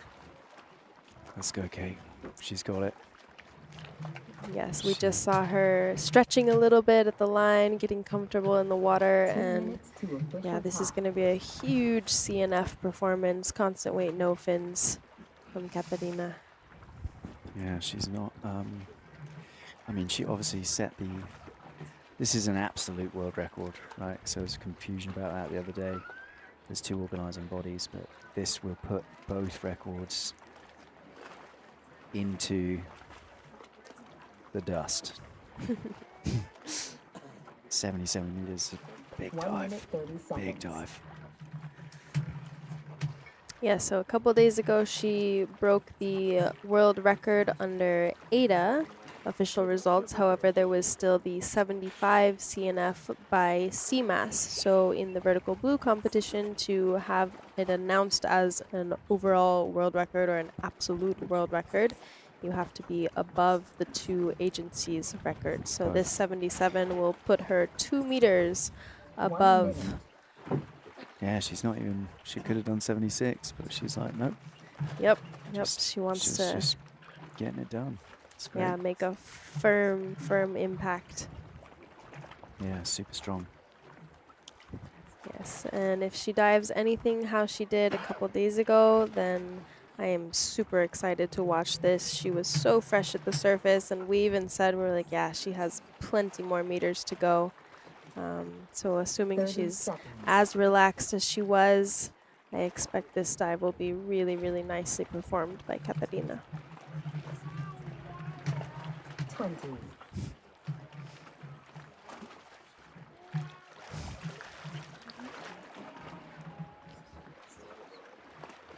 10. 5, 4, 3, 2, 1. Official top.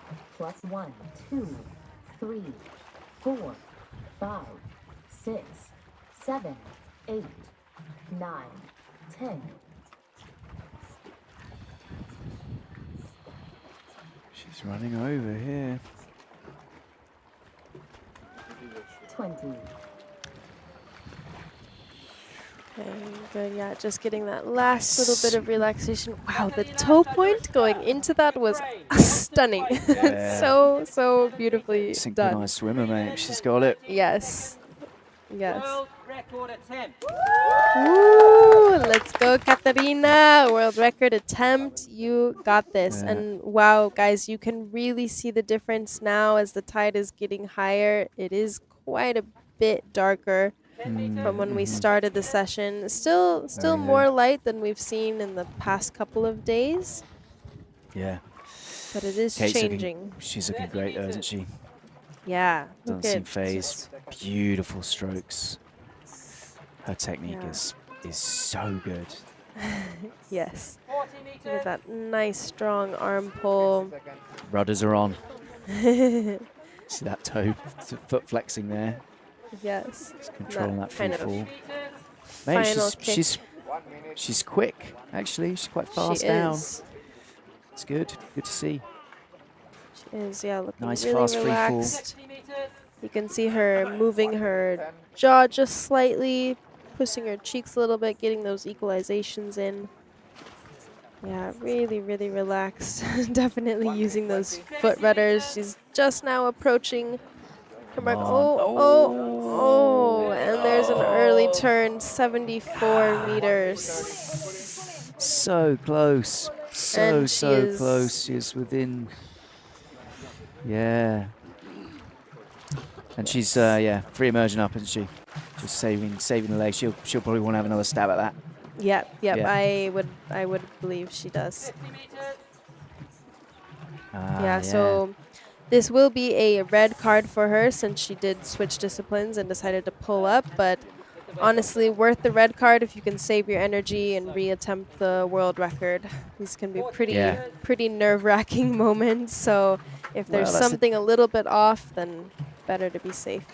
That's the difference, isn't it? When you all of a sudden you've got that world record announcement, could just change the way. And we saw the breathe up was a bit late there, and managed to get that free ride. Yeah, great, Kate, lovely. Oh yeah, super nice. Yeah, this She's is enjoying this. good taxi service she's getting here. I think that's Omar putting him to work. Yep. It's Marco, is it? Yeah, Marco. There you go. Yeah, she's all right. Super she's fresh. all good. Yeah, she does. Yeah. Yeah, probably the happiest I've seen to get a red card, but that's okay. Yeah. She has lots more in her, and I definitely think we'll see her reattempting that. Yeah, just not today, but she'll get it. There's no doubt, is there? Yes. Okay, so even though we started off with a red card, it looks daunting, but for a good reason. And now we have some more really interesting, exciting dives coming your way. We have Davide Carrera coming up next. So they're actually putting the line to the deeper depths now, which is something we haven't seen really in the competition. Usually they do deepest to shallowest, but in the case of this world record attempt and for no fins, they had her the first diver up. Yeah, you know, this is world record. CNF deserves to be a little bit higher up the itinerary, doesn't it? Yes. And so if you guys remembered, on the first day of competition, we had Davide Carrera attempt his constant weight 130 national record dive attempt. And he had a blackout on the surface. So today, hopefully, he'll be ready for this dive. There's that wave again. Yeah, there's Fantastic. that wave in the replay. Yeah, great job from the safety team. Yes. Always fun to play with the Diveye a little bit. It can be quite different for a lot of the divers here because you're normally used to just like diving with yourself and then having the safety divers accompany you, but then having like the Diveye and all the photographers around you, it's like my space is no longer my like, full quiet time, you know? Yeah, it's you're like not down there on your own anymore, are you? You got the whole world watching, or it probably feels that way. Yes, you know, yes, with a little minion. Yeah, the minion. And you get a bit of heat from the light as well, don't you? And the light itself is bright, so if you're looking at it, it can be kind of blinding. Yeah.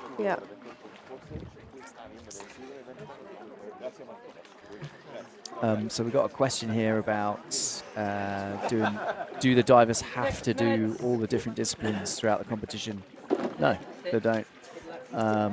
But if they want to win the overall points, it pays to do each discipline, right? Because then you can pick up points in each different discipline, and you can get a maximum of 300 points for the competition, 100 points in each discipline.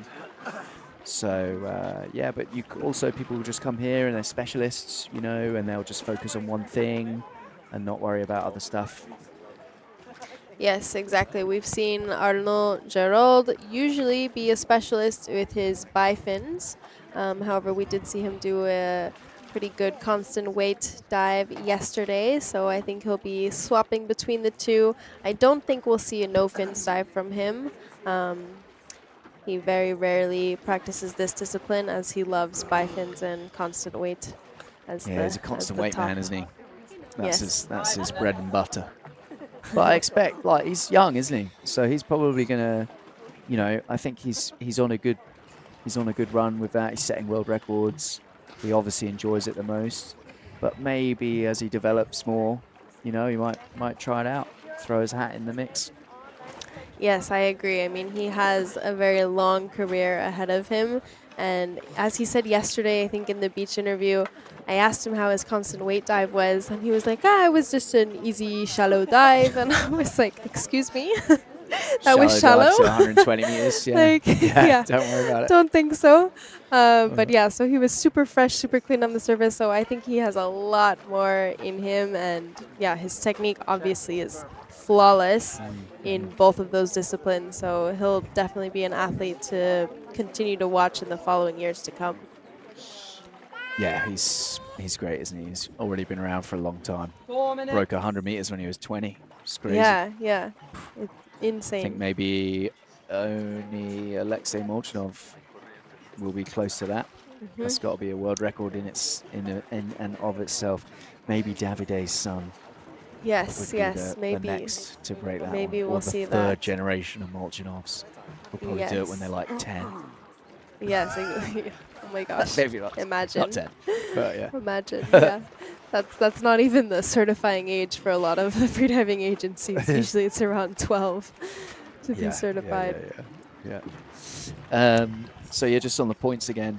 Yeah, there's podium for male and female. First, second, third, or gold, silver, bronze in for each, and it is based on accumulating points across the board in all 3 disciplines. So yeah, there'll be 1 male winner, 1 female winner, and then there'll be a male and female silver and a male and female bronze. 3 minutes. Yes, that is correct. And at vertical blue, there is just 3 disciplines that are recognized in the final ceremony, which is constant weight, no fins, and free immersion. That's right. Okay, so now we're getting the glimpse of Davide entering the arena. This is his second day competing in this competition. After his blackout, he did have quite a bit of rest, which I think is very necessary, both mentally, physically. Yeah, you got to reset the nervous system. You know, these big dives, it really can take its toll. And even if you feel like you've got good energy, the body hasn't recovered. You know, it's serious depths now. It takes a long time to get back from it. Yes. And he actually posted yesterday in the group chat that we have with all the freedivers here that there is some noni juice available for those that want it, which can have a very, very horrible smell, honestly, but it does have a lot of antioxidants and a lot of anti-inflammation benefits and everything, so it is quite healthy if you can get past the smell, but we all had a good laugh about it. So yeah, there was loads of memes going in there about like people just like holding down their vomit, you know, because it smells so bad. Yeah, but it's good for you. Yep, the things we do for health.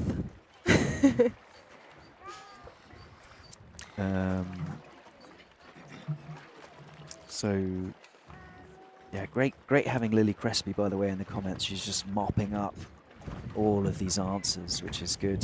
She obviously knows what she's talking about. So, yes, thank you, Lily.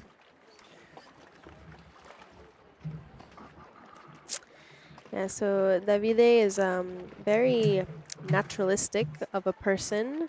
He's very, very in tune with his personal body sensations and then that of the people around him, and as well as the natural world.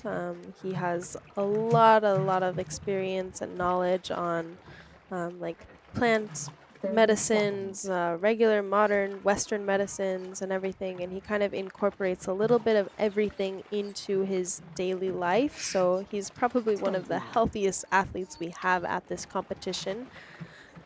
I remember he posted a story, I think a couple days after arriving here, and he had some plant in his hand, and he was like, this has like a bunch of antioxidants and everything, but I was like, only Davide would know this. So yeah, he's a real nature man, isn't he? He actually has a farm back where he lives in Spain, and he just eats very naturally. You know, he doesn't exclude anything from his diet, but I think his mantra is that if it's natural and it's not processed, then it's good for eating. You know, and yes, and you can tell, right? It's 47. He looks better than I do. And I'm 33, so he's doing something right, isn't he? Yes. And there we see his beautiful salute to the ocean. Always starting his constant weight dives with that kind of open hands. arms, open hands. Yeah, Davide's a real man of energy. You know, he can feel it when he's got the support and he's got people around him. That's when he's at his best. You know, so he's been asking for that for this dive. So we're here, Davide. We're here for you. We're giving it to you. He's getting loads of support on the top of the water as well. So that's really great to see. Vamos, vamos, vamos, Davide. De Talia. He looks so smooth and slow, but actually he's going really quick. Yeah. You know, he's fast, right? And that's why he's so beautiful to watch. He's so fluid. It's not like, it doesn't look like he's pushing hard, but he's going faster than a meter a second. You know? Yes, definitely. And you see his hydrodynamics now with his arms up, extended. Amazing. Yeah, he has beautiful, beautiful free fall position, keeping that arrow to insane depths, and that you do have to have a lot of flexibility in order to keep your hands in the arrow position, because it does cause more of a stretch on your lungs. 1 minute 30.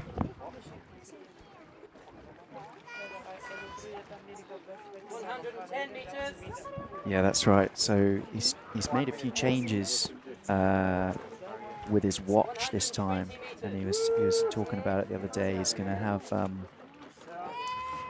an ascent alarm this time.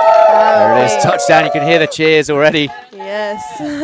But don't get too excited, folks. He's halfway. Awesome. So look at that technique. He's so good, isn't he? Yeah, beautiful, beautiful technique, and speedy, but so incredibly controlled. And you can see the undulation is actually coming essentially from his rib cage, but there is no movement in the area above that, in the shoulders, the neck, the head, the arms. They're barely moving, so you can see just... Yeah, he's got that undulation. It's all coming from the trunk, isn't it? That's where he's got the power, and then that way he's able to use way more muscles. You know, so he's not going to get fatigued in one spot. In a certain area. Come on, Davide. Come on. Yeah, you got this, Davide. So he's got an alarm this time, right, on his ascent. So he's wearing that new Garmin Mark II watch, and it's got an ascent alarm. Shout out Garmin, of course. And that, I think, is going to help him with his surface protocol, right? So hopefully today we're going to see him slow down and just dominate that part of it. Yeah, he's just getting to 30 meters, still cruising super fast. You can see the safety is just fighting to catch up. They can't keep up with him. I think Kathleen's doing a pretty good job. Come on, Davide. All right, here he comes. Davide. Here he comes. Okay, just approaching the surface. I think he's looking fresher than he was the other day. He's celebrating. Breathe, breathe, breathe, breathe. Again, hook. Face the judges, hook. I'm okay. Come on. Oh, he's right on the edge there. Right on the edge, yeah. He has such dramatic recovery breaths. I never know. Celebrating already. That's a white card, I think. Not sure. Let's have a look. We'll see what the judges say.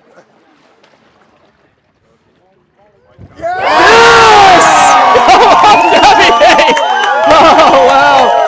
Amazing. Amazing dive. Wow, wow. Felicidades. Impresionante. Wow, este museo. Wow. Super, so good. Super bien. Oh, look at that. Mate, I'm tearing up. Wow, yeah, I have goosebumps. That was beautiful. Very, very beautiful. Amazing. Absolutely amazing. And he's so fast. 3:20. Yes. Unbelievable. Incredible. And he's actually 1 second under his announced dive time. He announced 3:21. So had to do it fast. There you have it. You can hear the amazing support from everybody around the ring. You see, he's still celebrating, though, didn't he? Yes. Congratulations, Davide. What a dive. Yes, What a and dive. once again, that is a national record for Italy, for Davide.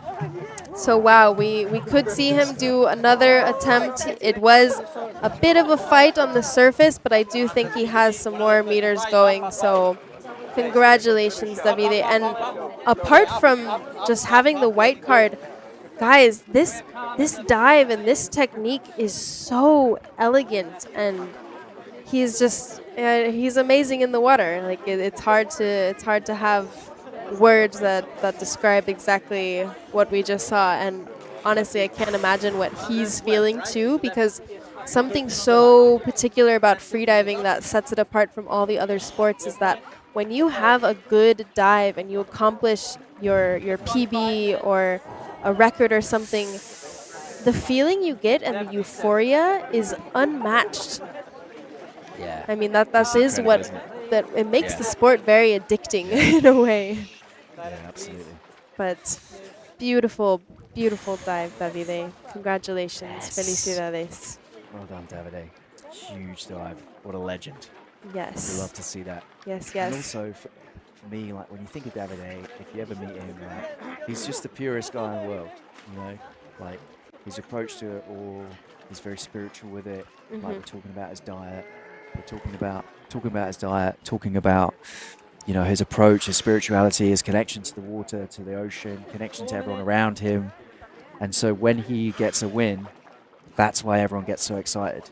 Yes. Because he brings everyone into it, you know? Yes, and it's, yes. It's awesome to watch. He brings out the best side in everybody, which is so important for the energy and the vibes of this sport.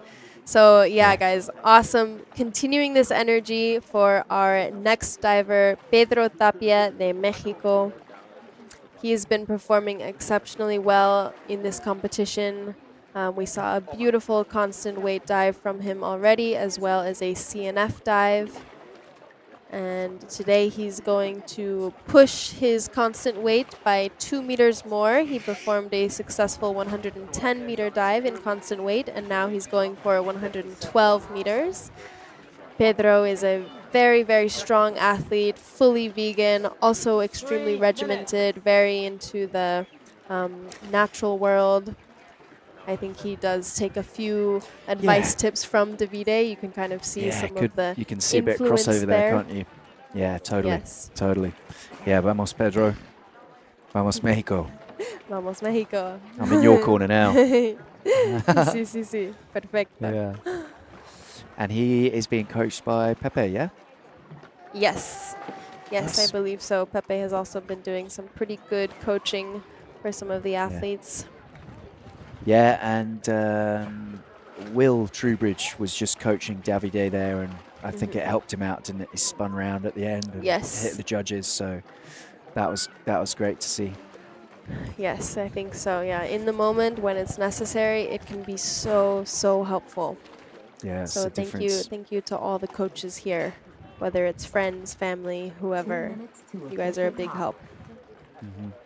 Yeah, and shout out to Anthony, who's been doing great coaching. Actually, he did Coach 20 today, and he's been doing a really good job for the people from Taipei as well. So, yes.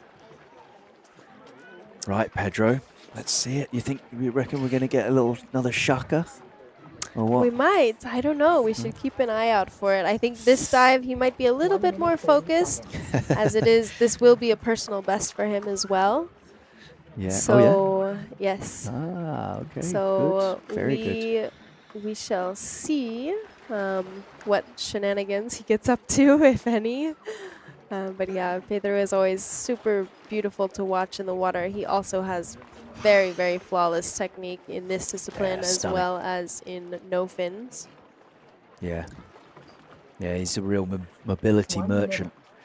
And that's where you see the difference, isn't it, with the monofin, with the guys and girls who got nice mobility, good flexibility, and they can really use the whole body. And when you can use the whole body, you know, then you can sort of conserve your energy a little bit achieve, more. yeah. You're using more muscles, and it's spreading the load of the dive across a bigger area. Exactly. It allows you to achieve a more even rhythm, I 30 think. seconds.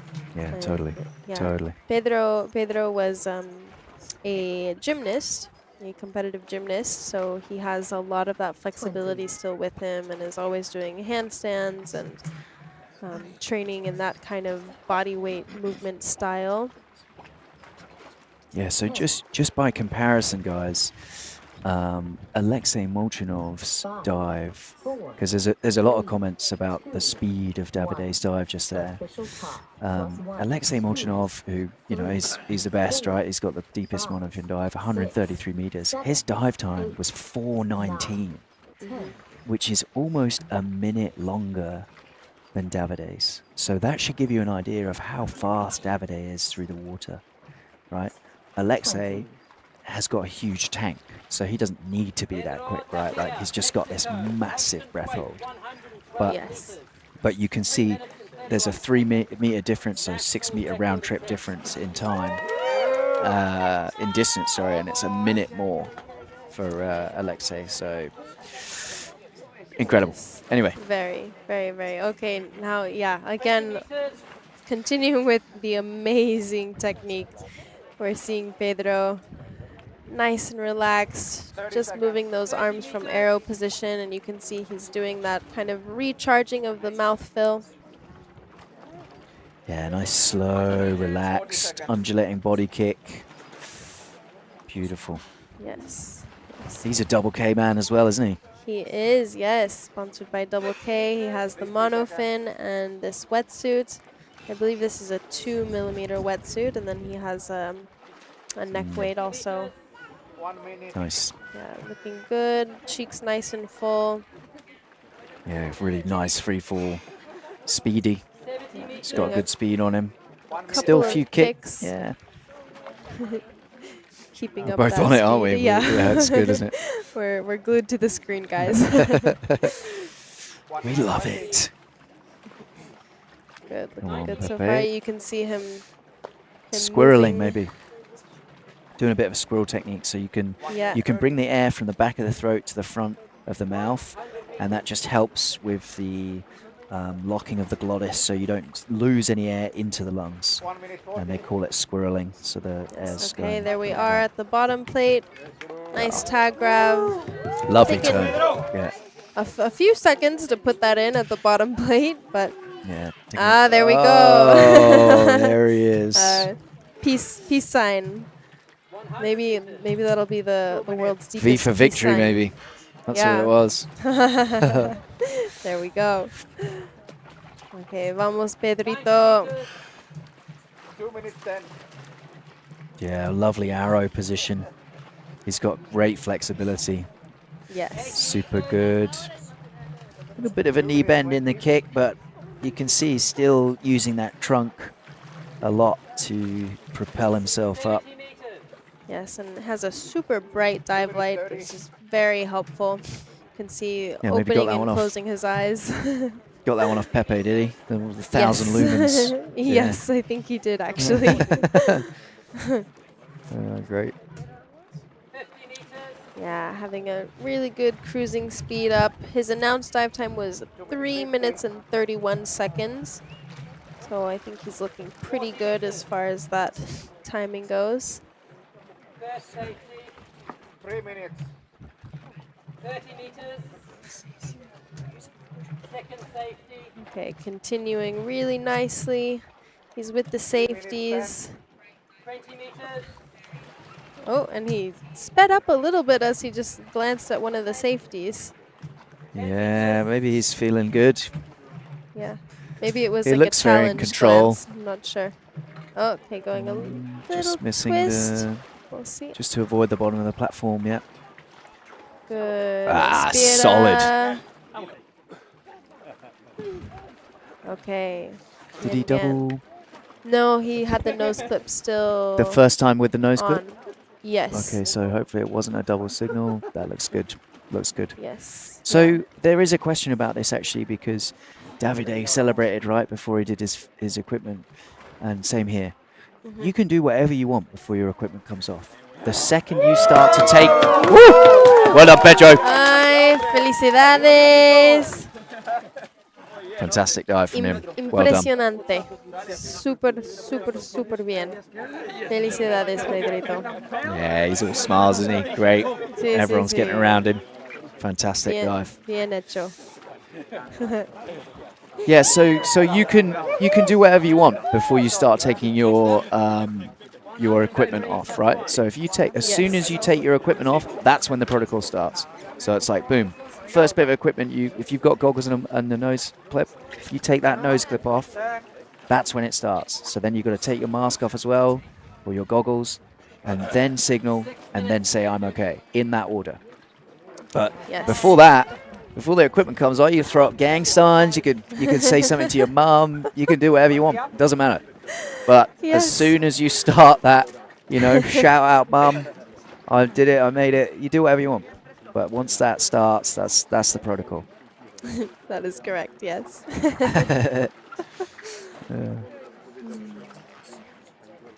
Awesome. And there we have that signal. I'm sure we'll have some more memes in the group chat. Just doing it for the memes, isn't he? That's it. For the group chat. Saludos a la familia en México. Los extrañamos. Fantastic dive from him. Really amazing. Yes. Yeah. Again, though, I mean, you look at the time of his dive, right? 3:25. Davide is so fast. It's just crazy. Sorry, I keep going back to it, but it's blowing my mind. I can't get past it. But it's like, how's he doing it? I know. And then we also just saw in Pedro, when he saw the safeties, he did speed up his dive as well. So he was a good 6 seconds actually under his announced dive time, which may not seem like a lot, but it's quite a bit. It's significant, for sure. Okay, awesome. So following with 2 white cards and 2 national records, perfectly carried out. Amazing, amazing job. Yeah, good start.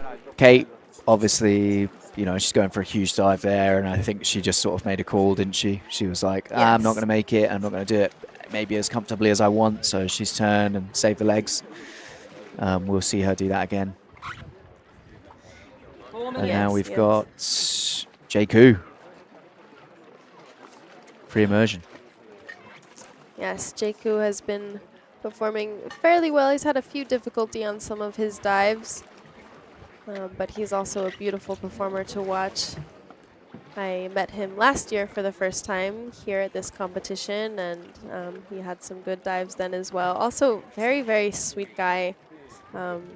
Always up for a good hug. That's something that's actually been very interesting for me. In Mexico, the culture, you're always hugging and giving the cheek kiss to everybody. Cheek kisses, yeah. So then sometimes when you come across other cultures, it's like your first instinct, and then they're either like thrown back a little bit by it, or they're like, wow, what is this? This is super exciting. Like, yes, I love the hugs, love the kisses, everything. But yeah, super fun to experience. Nice. 3 minutes. It's good, isn't it? Yes. So JQ will be one of the instructors at this deep week that they're organising over in that island that I cannot pronounce. Right. Yes, the one that you can find on the Deep Week website. We'll leave it at that. Keep it. I'm just going to make it a ham sandwich. I'm just not going to even bother. It's like Xiao Shilu, Shilu. Yeah, I'm sorry. I've not got it right. So, yes. Yeah. But check it out. It'll be on the Deep Week site. Yes. Yeah, we're going good, aren't we? We are, yeah. Second a few session more white is cards lots of excitement, lots of energy. We have some people on the beach. We actually have quite a big crowd today. A lot of people around the platform, pretty excited for those world record attempts and the national record attempts. 2 minutes to Yeah. the official top. Pretty cool to see a lot of the locals here being involved, and actually quite a few of the locals are spear fishermen, so they are kind of used to the freediving in a way, atmosphere. Maybe not to this type of level, to this competitive sense, but yeah, lots of spear fishermen here. And There he is. If you are interested in spearfishing, or you're from the Bahamas, or you've been to the Bahamas, here you're only allowed to have 1 minute, 30 a seconds. Hawaiian sling type of a spear. So Or you're pole not spear, no? a pole spear. Yeah, Or- pole or spear. Both. I'm You not can sure. have either or. I have to check. Either way, you can't have like Can't a have the gun. can't have the gun. Exactly. That's right. Yeah. Yeah, yeah. So you're having more of a traditional style of freediving done here, but yeah.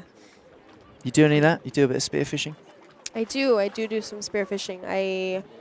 I also align a little bit with the idea that buying things from the supermarket, especially fish, is not necessarily the healthiest and not as sustainable. So for me, it is Yeah, very definitely not. gratifying when you can catch your own food and then go through the process of cooking it, seeing exactly where it comes from. I'm a big believer in that.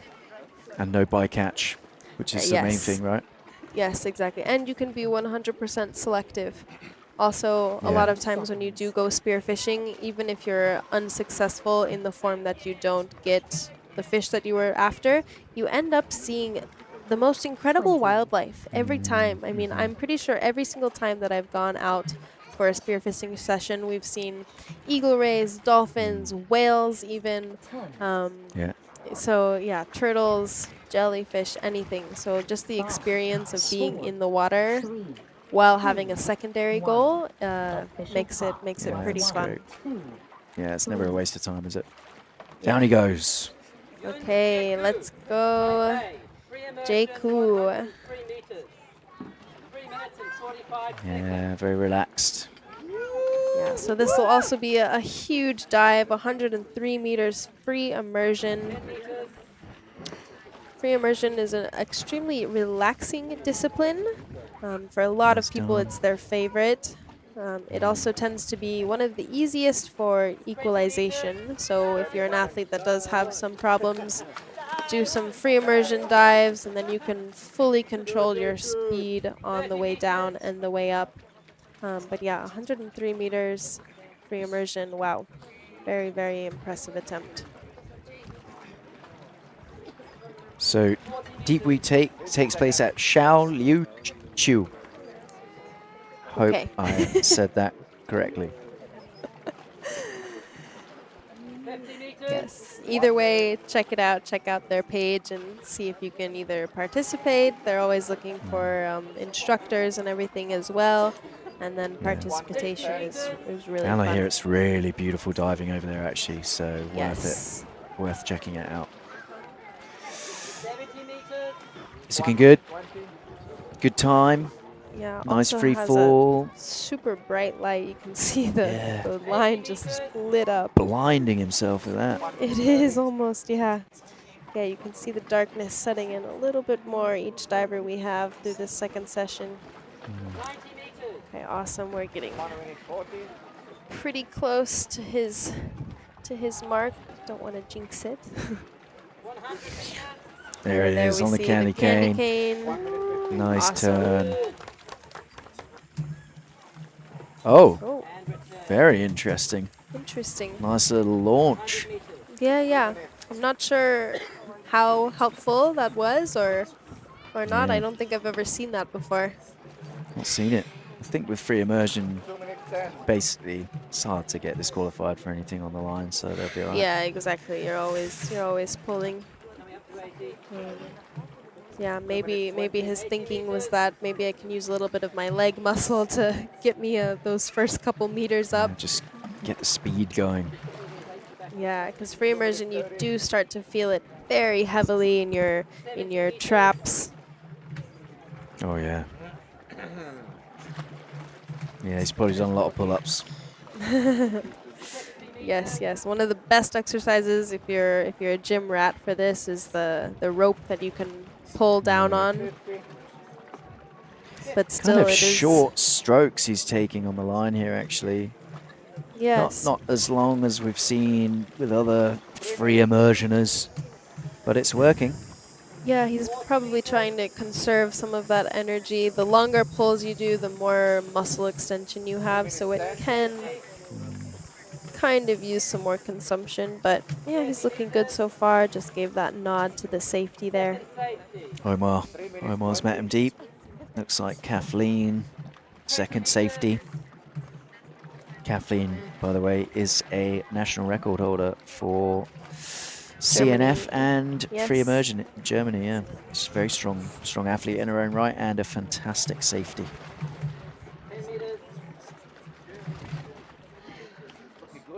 All sorts going on in the background. Someone doing a bit of CNF. Yeah. Okay, yeah, looking pretty fresh at the surface. Easy. Yeah, that was good, wasn't it? Textbook. Yes.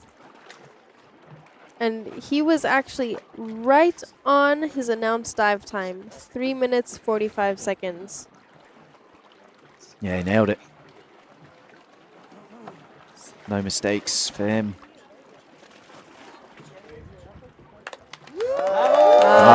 Lovely. Another white card. Congratulations, Jaku. Beautiful, yes, beautiful dive. Fantastic.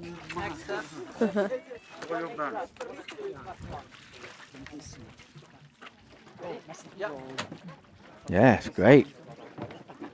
Yeah, we'll see the replay here.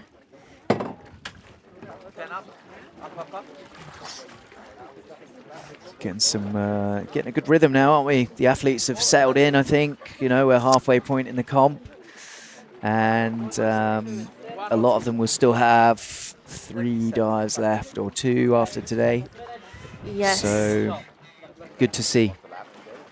Yeah, exactly. I think a lot of the nerves are much less. And the divers have been getting some good rest and, yeah, getting into the swing of things on the island. Yeah, because it's one thing to be here for a month before, training every day and going at the times you like, but then once the competition starts, it's kind of like a reset all over again. Yeah. So yeah, that's right, isn't it? Just you time it right, haven't you? have to get acclimated once again. For sure. A lot of the athletes here actually will be going to the Caribbean Cup, won't they? So they're going to have to do it all again, and you're going there to do the commentary, right? Yes, yes, the Caribbean Cup and the World Championship. So there's going to be 2 competitions essentially back-to-back in Roatan. And that's CMAS or ADA, is it? CMAS? Both. So the first very one, ADA, second CMAS. Yeah, the World Championships will be CMAS. Diveye going there as well? You going to Caribbean Cup? No? To the World Championships, though. World Champs. That's the next. Okay, very good. They're in demand, these guys. They got the setup. Yes, yes. How could they not be? Okay, so we just saw Fatima get set up on the line. I think she already did one of her pre-dive grunts. We'll see her. She's a real ritualist, isn't she? You know, it's like some divers, they just kind of like turn up. It's like, fuck it, like, you know, they'll just do it, right? But she's got her things. She does, yes. Come on, Fatima, I need to pick up a world record here for my bet. So. Yes, true. True. Yeah. Yeah, so obviously. She has an octopus nose clip, which I'm not sure how old it is, but it looks pretty weathered. Even from the platform, you can see it a little bit dirty looking, but hey, it works. It's like that security blanket we were talking about. Every athlete has their one thing that they can't really dive without super comfortably. Well, they can, but they would prefer to have it. Yeah, it's just a comfort thing. It's also one of these. So for me as well, it's like it's that thing of like, don't change it if it's working. Exactly. Do you know what I mean? So you don't want to like, oh, should I put this new suit on? No, don't do it. New fins? No, just working with these ones. Okay, this nose looks great. I want it. Just keep it. You know. Yes, Yeah. yes. Yeah, exactly. I had a mask that I wore for the longest time, and like the strap broke several times, and the lenses were scratched so badly, but it was so comfortable, and I loved it, and I refused to change it. But then finally, it started like delaminating from the inside, and it started flooding, and And so you're I was like, like, okay, okay, I have to it's time. retire this. Yeah. Yes, but then I found a new one that I love. So the Molchanov's core line is amazing. That's all I use, and definitely recommended. Yeah, so Fatima this is a world record attempt, the second attempt of today. And yeah, Fatima. we're super excited for this. 2 minutes to official top. I think the beach is better.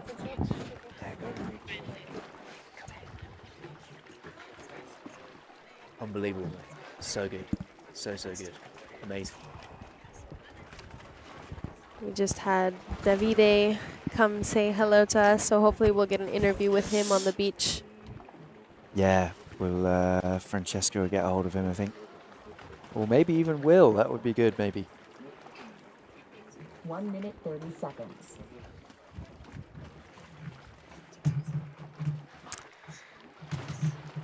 So I am a little bit curious because Fatima is not diving with a lamp. And Yeah. she is a diver that we have seen in the past get affected by some narcosis. Hopefully that won't be the case today. It is getting a little bit darker.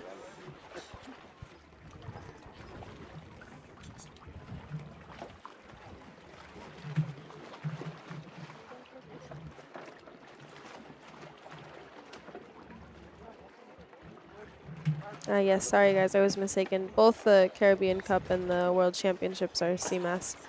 I'm getting confused by the sun exposure. I'm going to blame it on. Yeah, shout out to Helena Bourdillon, who's setting us right there. Thank you. And Yes. shout out to Dr. Jacopo Gerici, if I've said that anywhere near correctly, probably not. But he's been working with Davide, so shares in that victory with him. 10. Also, if you guys want to check out, speaking of Helena, hello, wishing you the best. She came out with a little short film that is really stunning. So you can find that link in her bio on Instagram. I believe it's also on Vimeo. 10. But give that a watch because it's a really beautiful sentiment to freediving. Okay, and she is off. Fatima Korok. Their signature short pulls at the beginning. Short, Fires, speedy like pulls. machine gun. Exactly, rapid fire. Lots of Let's support go, here on the surface. Fatima. Vamos. Fatima also is fluent in Spanish, for those of you that didn't know. So most of our communication is Spanish jokes and memes that we send to each other. Nice. Okay, world record attempt coming. Let's go, Fatima. I'm super excited for this dive. She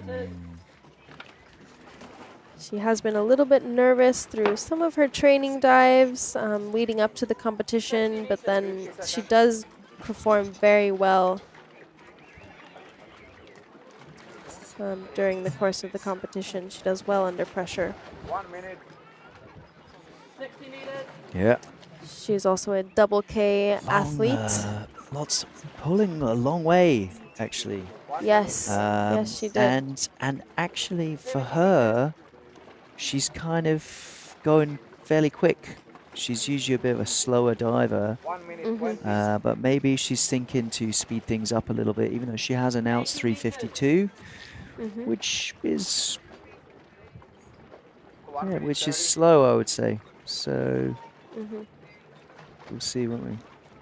Yeah, maybe she's having the idea that if she takes the longer way back up or gets down quicker, then maybe she'll have a little bit less kind of narcosis happening.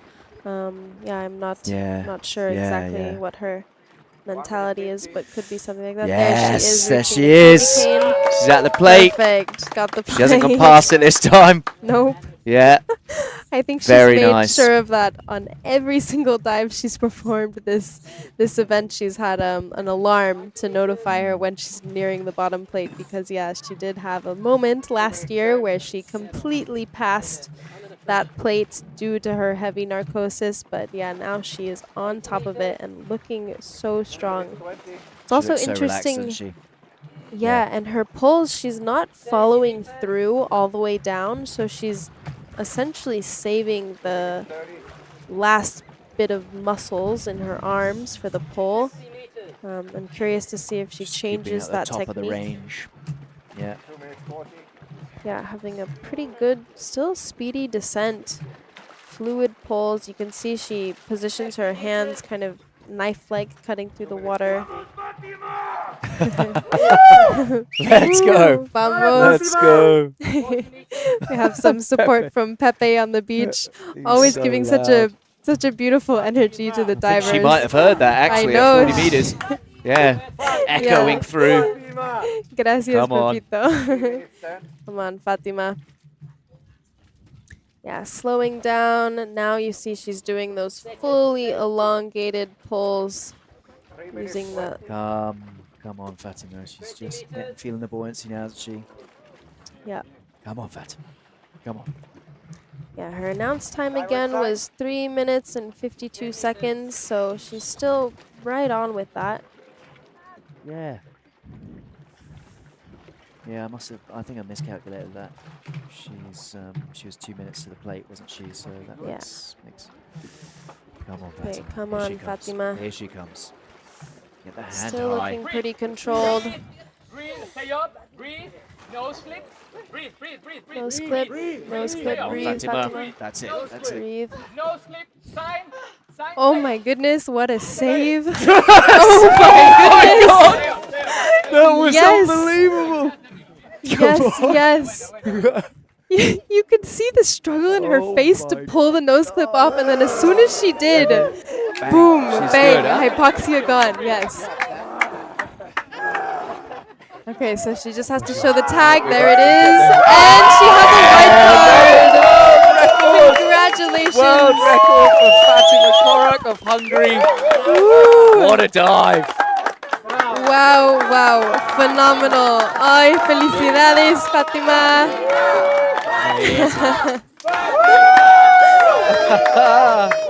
Oh my god, wow, so good. The energy is incredible, you guys. Smiles everywhere. My cheeks hurt, honestly, from smiling so same. much. It's electric. Yes. Oh, wow. Wow. God, I was worried there for a second. I She had me was worried. too. She I had was- me worried. I was like, no, you were right on the Yes. edge. And then, like you say, she just yanked that nose clip off, and then boom, she was on it. Yes. Ooh, I have goosebumps. Wow. so good. Unbelievable. Wow, so What a dive. Massive congratulations. Well deserved. You see everyone getting behind her. Wow. Congratulations. Ah, there she is with her grunts always. Incredible. What a dive. Yes, so beautiful and so relaxed on the way down. Wow. Also a lot You to know what? do. Beautiful turn. Yes. She's nailed that part. She went past the plate last time. It could give her some problems. And this time, Yeah, nailed it. this time perfect. Congratulations. Huge. Loving all the support on the comments, guys. Thanks very much. Fatima will be very happy about that as well. Huge dive from her. Well deserved. Yeah, world record in the book. Look at that. Look at that. Just There you go. that struggle, that determination in her face. Oh, what a beautiful moment. Honestly, like So much emotion coming out, and then guys, We're gonna be tearing up, aren't we? remove your nose clip, please. get that air through your nose. Like you can see how important it is. Like You know, I not noticed it until you said it actually, and you just see it like every Yeah. time now that I'm paying attention to it. As soon as that nose clip comes off, they're in, aren't they? Yes, Yeah. it's beautiful, beautiful, beautiful. I'm so proud of Fatima. Congratulations. Yeah, massive dive from there. You Huge can congratulations, Fatima. Well done.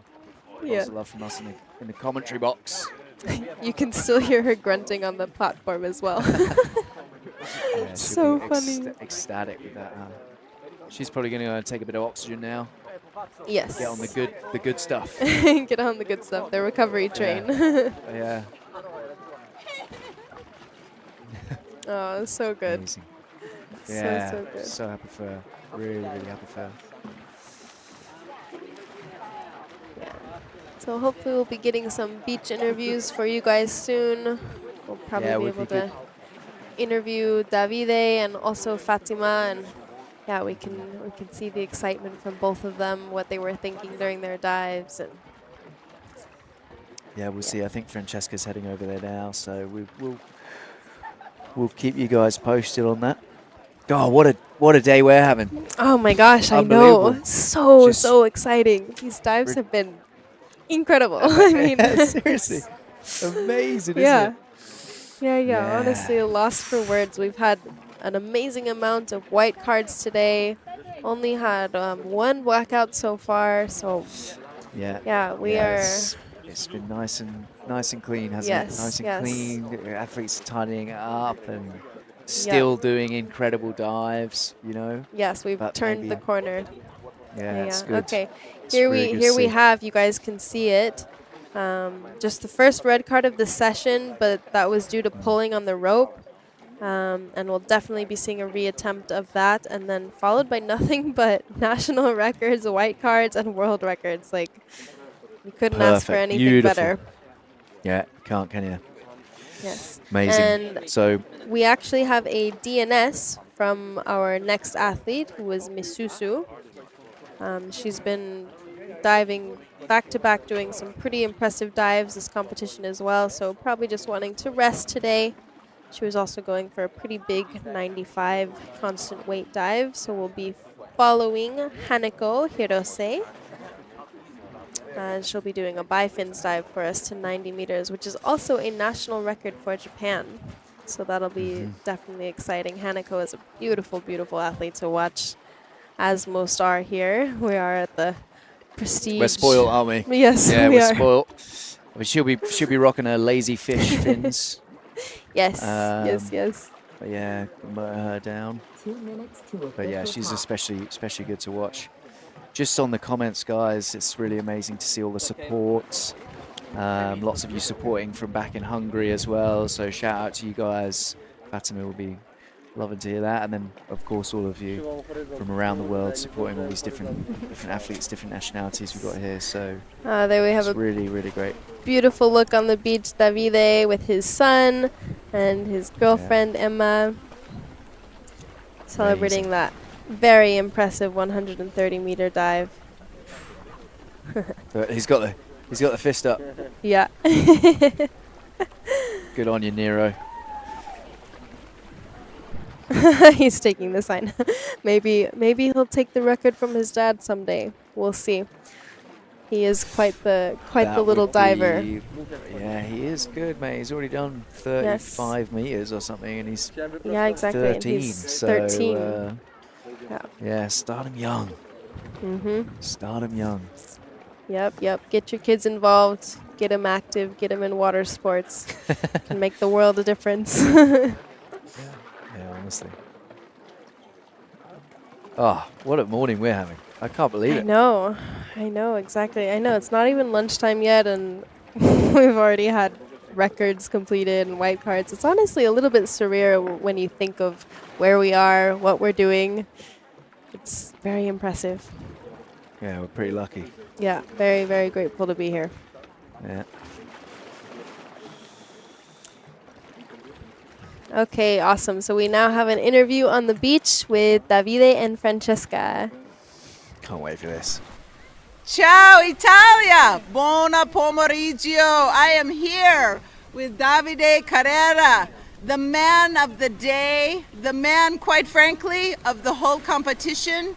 Davide Carrera was at the very first competitive event back in 1996 in Nice, France, and he is here today with us after a dramatic and strong constant weight dive to 130 meters in a dive time of 3:47. Amazing. Thank you very much. Hello everybody, hello to all my friends and family, and thanks for following me. And I'm very happy, and I'm 47. I started, I was a child, and I'm still here, and still with the same joy and will like when I was a child to keep following dream, and to me as well, trying to reach a record and do nice result is just a way to have some attention and to try to spread a message for that we have to learn to respect a little bit more our planet, ourselves, try to live more in a kind of lovely way, and yeah, this why. And as well, the depth I reach, I try to reach it this way, like just I don't know how to say, but trying to respect the ocean and to feel good in it. Yeah. So William was your coach, and I'm too excited. I think the 3:47 was Fatima's dive time for her world record of 1:02. There's just too many amazing dives. Family who are here with Davide, get in here. Come on, Nero. Come on in. It takes a... to be able to share this experience with my son, with my girlfriend, and yeah, it's nice. It's nice to be here all together. And of course it's difficult as well because of course before a big dive you are nervous, and so they can also sometimes be So I would like to also point out that Nero, one of our favorite people here, had a personal best recently. Yes. How deep, Nero? 35 meters, free immersion. Ah, so it runs in the family. Davide. Yeah, I like to come up at the surface more fresh, of course, and to me as well is a nice message to get on the surface with a big smile and not to have to fight to don't lose consciousness. And but as well, sometimes we have to dare a little bit in life when we want to follow our dreams, and to accept as well the failure, accept that you can also fall down sometimes, and of course if you take too many risks and you fall down every day is not good, but sometimes we have to dare a little bit, and so I'm proud of myself, and I'm grateful for everything I felt as well today. I was feeling more calm than the other day in my mind, but at the same time a little bit more tired on the muscle, because the last day I did some training, maybe I did a little bit too much, so I was a little bit worried about that, and at the end everything it worked, but of course to me as well, mainly when I feel a little bit like weak or more nervous or tired, I really like to try to pray and just ask to the universe to help me, and when it happens then is a nice feeling and experience. Well, I think the universe was smiling on you this morning. It sent you a rainbow. You're surrounded by people who love you. Yeah. And auguri. And yeah, thank you and congratulations. I received so many messages, and I felt really so loved, and so many people close to me, big smile. So this as well, it gives a lot of energy. All right. Thank you, Davide. Congratulations. Thank you very much. Back to the platform. Bye-bye, everybody. Amazing interview by Davide. Definitely just makes you smile. I swear by the end of the day, my cheeks are going to be so sore. Yeah, I'm going to need a break, man. I'm just going to have to go and frown for a few hours somewhere in the corner. Exactly. Me too, me too, yeah. I'm already known for being like a super smiley person, but when I'm like even more happy and pumped up, it's like, oh God, it takes work. It's hard. It's ridiculous. It's hard. But it's great. It's great. And like you say, it's so good to hear from Davide. He's so pure, isn't he? He's been in the sport for such a long time. So he's a great figure, and I'm so happy for him. Yes, yes, me too, me too. And yeah, you just saw a perfect showcasing of how down to earth and in tune with himself and everybody else he is. It's really, really nice to see. There's not many people like that in the world, at least not that show it the way he does. So yeah, definitely one to follow suit with. He sets a good example for the rest of us, that's right. Yes, yes, exactly. So I think who we got up next? We have Hanako, the lovely Hanako, freediver. She's been performing very well throughout the competition so far. She did a beautiful 100-meter constant weight dive, receiving a white card. And yeah, Hanako, if you don't know her personally, I would make the effort to get to know her, because she's so cute and sweet and like always making jokes and laughing, and she has a amazing relationship with all of the freedivers here, like always super bubbly, and what a great person to be around. Yeah, she's a good personality as well, isn't she? And she's another one who sort of embodies the similar stuff to Davide. Sorry, she's been in the sport for a while, and she has that purity to her and that good aura. Yes. You know? Yes. Yeah, really amazing. In her own unique way, they're different, so that's great. Yes, and she gets a lot of her influence from the animals that she encounters in the ocean. Like I said, I think one of her first dives here that she actually started freediving and having a passion for the monofin by encountering dolphins as she would go fishing with her father. And she would jump in the water, and oftentimes she would see the dolphins and like kind of look at their technique, and then she would be snorkeling and diving down and seeing them. So she has a very strong appreciation for the water and all of the creatures in it, and she's become a beautiful dolphin herself, a mermaid. Yeah, exactly right. 1 minute 30 seconds. Yeah, she's looking very relaxed now, isn't she? Just doing her breathe up.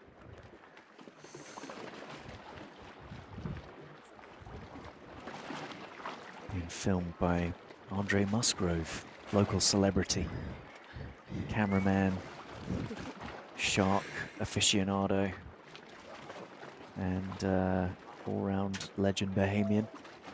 Yes, yes, Andre has made quite the name for himself.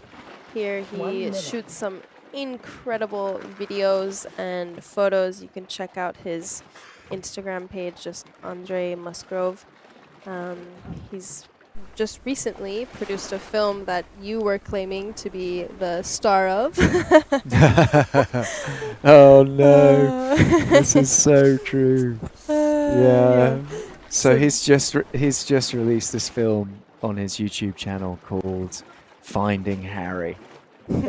And in the build up to it, he was doing a bit of press release about it, right? And I was messaging him, I was like, Andre, you've made a film about me. How kind of you, how kind of you. And then I arrive here, and it debuted on the day that I arrived to the Bahamas. And I messaged him, I was like, and you've released it on the day that I arrived here. Like, how amazing, how amazing.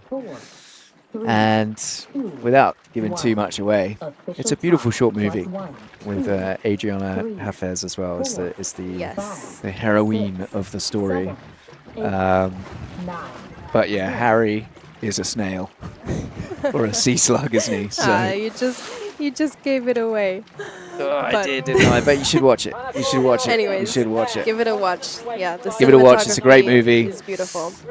And yeah, it's a fun little story, isn't it? So it's good. Okay, let's go. Haneko, she has begun her descent with this 90-meter national record by Finn's attempt. She's doing her mouthful there. 30 seconds. Beautiful technique she has. Stunning. Lovely even kicks. Just slowing down a bit. Now she's in a free fall. Yes, and the fins she's wearing are actually very, very long. Most freediving fins are long, but hers are exceptionally long. Yeah, the lazy fish. And I believe these fins are a type of kind of speedy fin, they call them. So they produce more efficiency if you do smaller yet quicker kicks. It's the engineering in the fin that allows them to kind of like give that extra push for smaller. Okay, she looked like she was getting a little disoriented. She's just centering herself, I think, and yeah, a few pulls there, so she'll be disqualified for pulling, I think, but yes. She's choosing to kick back up, so maybe she's just using it as practice. Yeah, so even though it is super dark, it can be extremely disoriented if you lose the line, and she had her back completely facing the line, so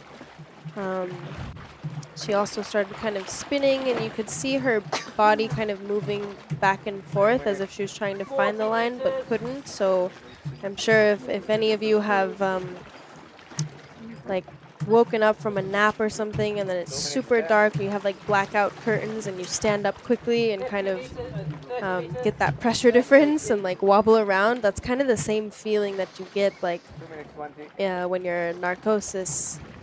When you have narcosis, so maybe she's experiencing a little bit of that too, but yeah, it can be pretty stressful as well when you do get disoriented. Yeah, it can be. She's a pro though. She's looking nice and relaxed now, isn't she? So yeah. Hopefully there's no major problems. Just a little bit of EQ.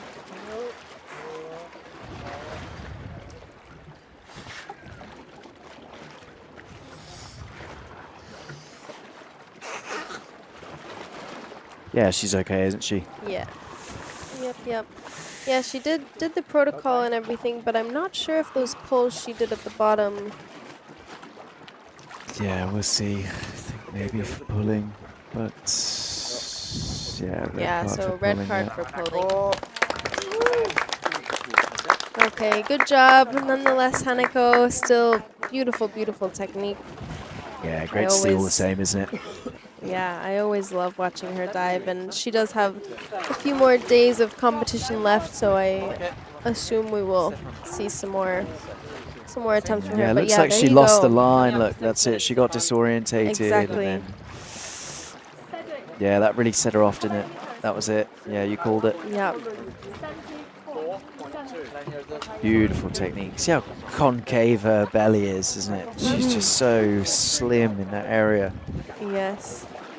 Really relaxed. Relaxed belly. Pushing up a plate now. Or the line, I should say. Plate's at the bottom. Line. He'll get, making his way to the plate. Yeah, that's right. But he's doing some free immersion today, so mixing it up a bit. And actually, this combined with his CNF should keep him in good standing for the competition, I think. Yes, it should. So he is currently in 3rd position, and Pedro Tapia is in 2nd position, and Alexi in 1st. But so this, we may see some movement between him and Pedro.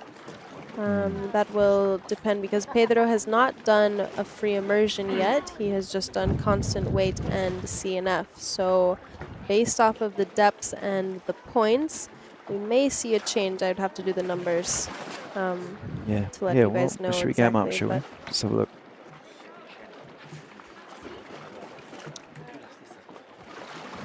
Just get the data. Yes, let's get it. Let's get it and share it. Yeah, if you guys are curious, by the okay. way, we are getting this data on the Vertical Blue website. They have a They have the a official tally, a counting of all the official athletes. standings Yes. and the overall rankings that will be under, yeah. Overall results. And actually, Wen Huang is now in third. Ah, okay, so there has been an update. Okay, yeah, so that does make sense. Like, as we progress through the competition and as the athletes actually get to the 3 disciplines, that's when we really start seeing the competition kind of build up, and we can kind of guess who will take Right. what spot. These so guys have got. So Alexei's in first place with 200 points because he's got 100 points in each constant weight and free immersion. Pedro Tapia is second. He's got 154 points overall. Oh, sorry, 180 points overall. And he's done no CNF yet. No, he has done CNF. No, he has. He's He done hasn't done CNF free and immersion. constant weight. Yeah, he hasn't done Not free immersion. And then Wen has now done all 3 disciplines, I believe. Right? Yes, I think so. Or I'm not no, sure. can't be. CNF, no. I don't Yeah. know. We'll double check and then verify for you guys. It's hard to keep track sometimes of all of the disciplines that have been performed already throughout the competition. Yes. Not going on. But yeah, so the first 2 positions are still in place, Alexi and then Pedro, and then Wen is now in the 3rd place position. But Okay. I think And there Stefan. will be... Stefan has 100 points, right? Because he has got the highest scoring CNF. Correct. Right. That's yes. it. Okay, we got it. We got it. Yes.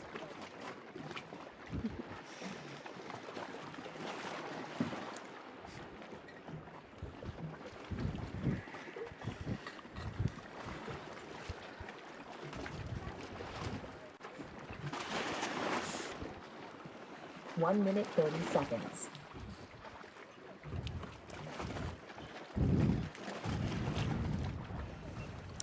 So I expect he'll be getting coached by his roommate, Alex, fellow CNFer as well. Yeah, I think so. They've become a pretty good duo here at this Vertical Blue. Yeah, lots of training together, eating together. 1 minute.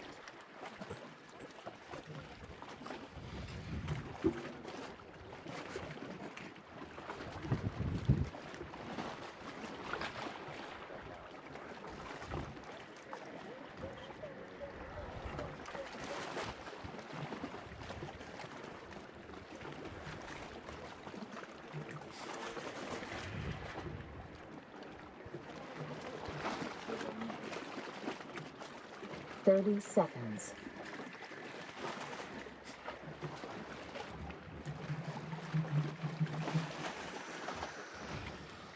20.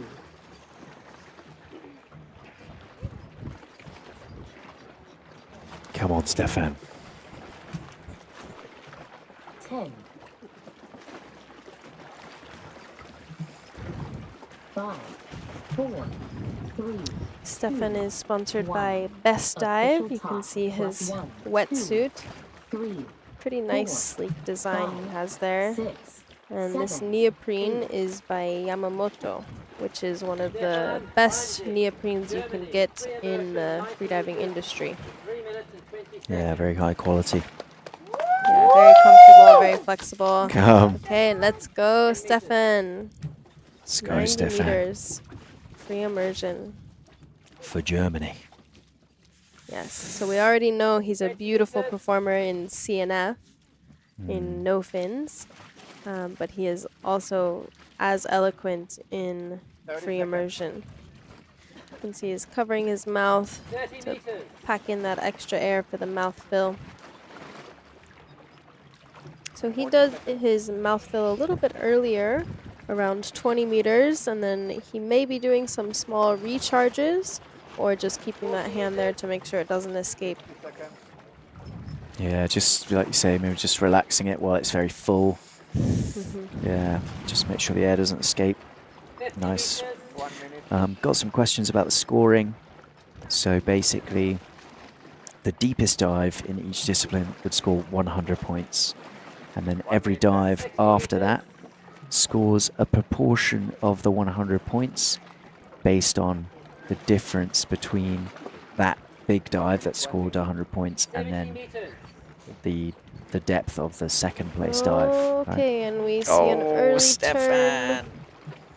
turn around 75 meters, 76 meters. Oh, that's a shame. That's a shame. Yeah, so a lot of times when you see the athletes kind of start to grab the line or like pull on it a little bit more, it could mean that they're kind of stretching their ears a little bit. Maybe they didn't quite get that equalization, so they're debating whether or not it will work or not. If you're close enough to the bottom plate, sometimes you are able to extend your last equalization enough to reach the tag. However, it's not super recommendable because you don't want to overstretch your ears and cause a perforation or anything like that. Yeah, obviously, squeezing your ears from 70 to 90 meters is pretty impossible. Yeah, it's not possible. Yeah, you'd blow your eardrum. You know, as you get deeper and deeper, yes, you can go a little bit further, but, you know, you need, even at really deep depths, you still need one EQ at least every 10 meters, don't you? So. Yeah, exactly. Yep, unfortunately, that does happen quite a bit in freediving. We have maybe too much air conditioning the night before, or the humidity changes. But yeah, we did have a lot of rain last night, so conditions could be a little bit different. Yeah, it could be a bit colder or something. Yeah, those fine body spaces that we have are very finicky a lot of times. Yeah, he's close. He's close. He was looking good. I fancied him for it, to be honest. But hopefully he'll have another shot at that. Yeah, I believe we'll see something else. Maybe he should start going for odd numbers instead of even numbers, because we have also seen him do 2 attempts to 80 meters in no fins, and both of those attempts he's had an early turn. He did have a successful one to 77 meters, which was a national record as well.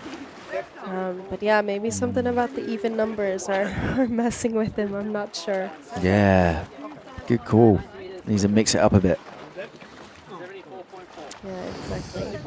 There is actually a bit of a, I don't know what you call it, a folklore or a saying, I guess, within freediving that to never announce exactly 100 meters. I've heard that from so many different athletes that once they're around that 100 meter mark, if their PB is like 98 or something, everybody always says do 101 or 99, but if you're doing 99, you might as well do 100, so then you might as well do 101. But yeah, sometimes you can get stuck at a certain moment, and a lot of times the 100 meter mark can be that area for a lot of divers. Kind of interesting. I think that is very mental as well.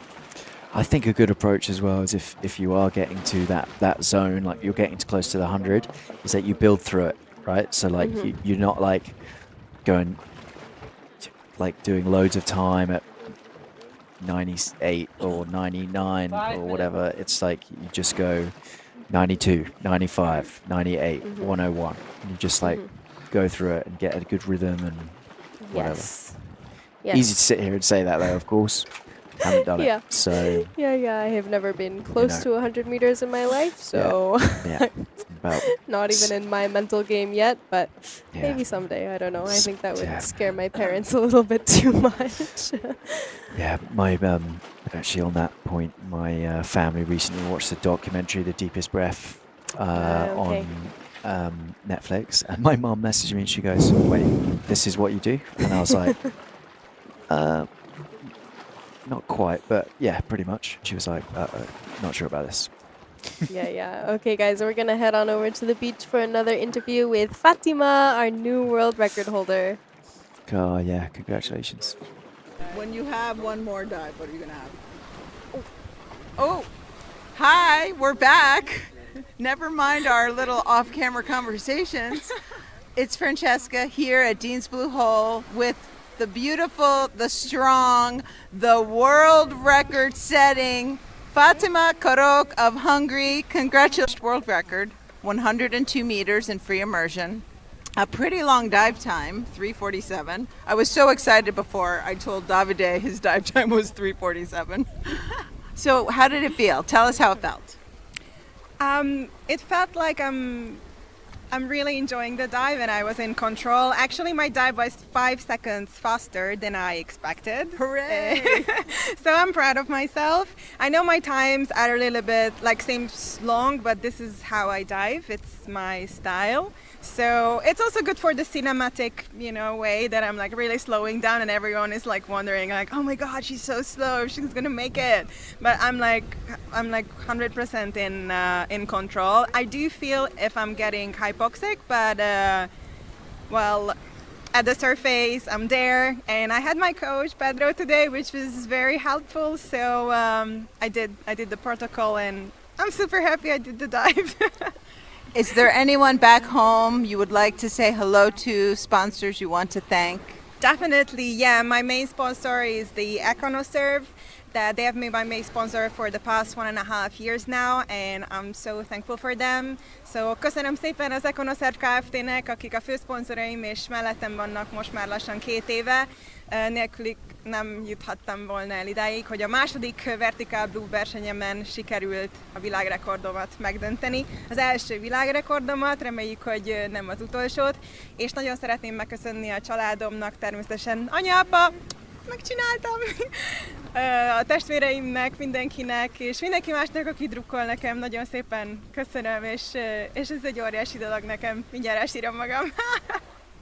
So thank you very much for everyone who has been cheering for me. It's a big thing for me. It's a beautiful performance. I believe we will see more from Fatima this competition, but for now we're just going to celebrate this huge win, and we thank you for talking to us. Thank you very much. Thank you. Back to the platform. Congratulations, Fatima, and wow, what a beautiful language, Hungarian. I very rarely hear her speak that. She's either in Spanish or English to me, so it's very nice to hear. Yeah, I'll interesting. have to learn it. Apparently it's very hard to learn Hungarian. Yeah, apparently Yes. it's a very difficult language to learn. But sounds very beautiful when she says it, for sure.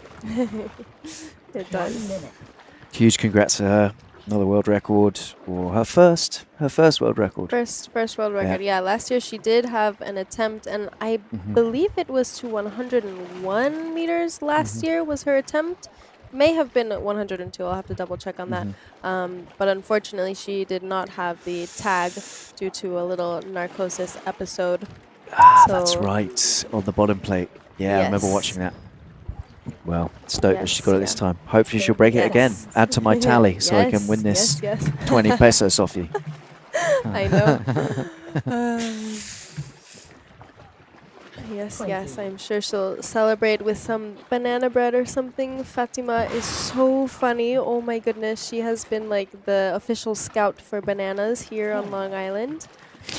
They can be a little bit scarce sometimes, but it's so funny. Always the first one in the group chat to be like, guys, where are the bananas? But she does make amazing banana bread. Yeah. Okay, so now we have Afa. Come on, Afa.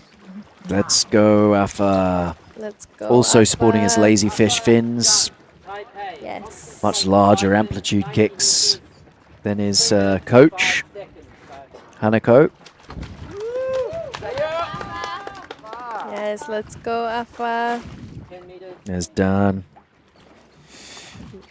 So Afa is a very beautiful diver as well, and he actually specializes in mermaiding. So you can look him up on. Oh. 30 meters. Yeah, just doing a big mouthfill Just a there, big mouthfill, yeah. but he's got it. Yeah, that might have slowed him down quite a bit. Actually, he was almost perpendicular Yeah, he's almost to the line. yeah, seriously, yeah. Yeah. But yeah, he's a mermaid, right? Yes, yes, he is, and he does that professionally. So he does a bunch of shows, and he has some incredibly elegant, beautiful tales that he performs in, and really, really is amazing to watch what he does. He's been playing around a little bit here in the Blue Hole, doing some photo shoots and everything with that, and yeah, he's absolutely incredible to watch. And last year, actually, he did a 30 or 32 meter dive with his mermaid tail on, and that's no way. yeah, it was a beautiful way for him to close up. Okay, so we have a early turn. Ah, it's a shame. Same as Hanako. Yes, yeah, yeah. I think actually the same More or less depth. same zone, huh? Depth. Yes. Interesting. It is very interesting actually, because these guys are like best buddies, Yeah. spending a lot of time together. So maybe they were having something synced in their brain waves or something. But Yeah, maybe we should say merman. yes, yeah, merman. Well, I think mermaid is It's neutral. okay. I'm not sure. Either way.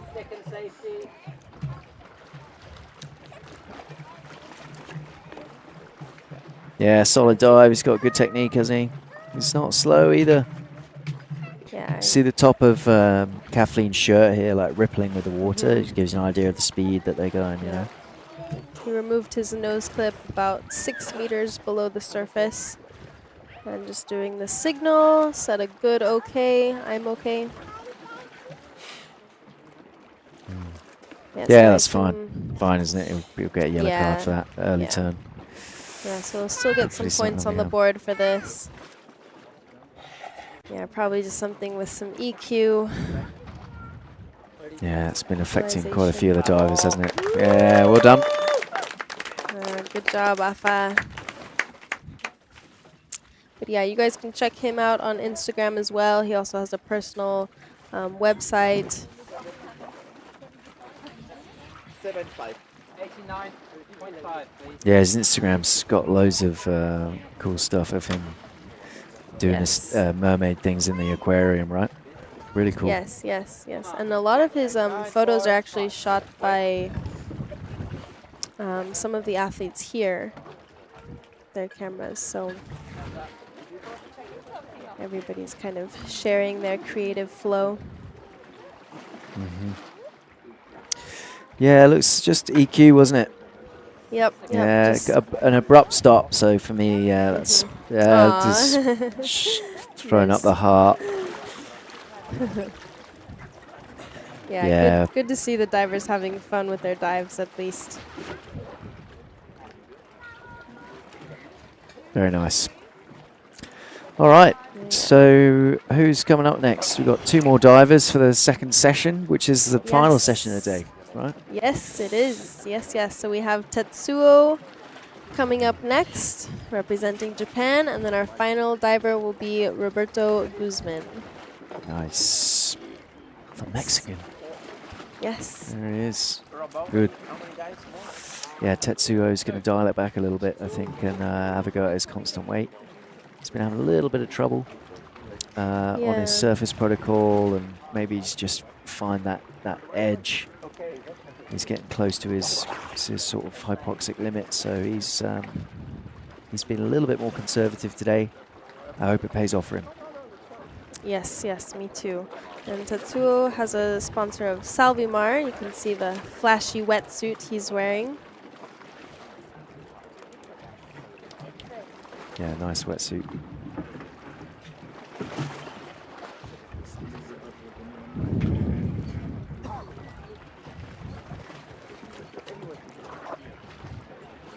You can see he's choosing to fill his fluid goggles with his own saline solution. Ah, really? Yeah. Doesn't want this dirty Dean's Blue Hole water in there. Yeah. I mean, I guess at high tide it can be a little bit more dirty with a little bit of sargassum floating around, but Other than that, pretty clean. It's pretty clean, isn't it? Yeah, not too Yeah. bad. 4 minutes. Yeah, yeah. Come on, Tetsuo. Let's see it.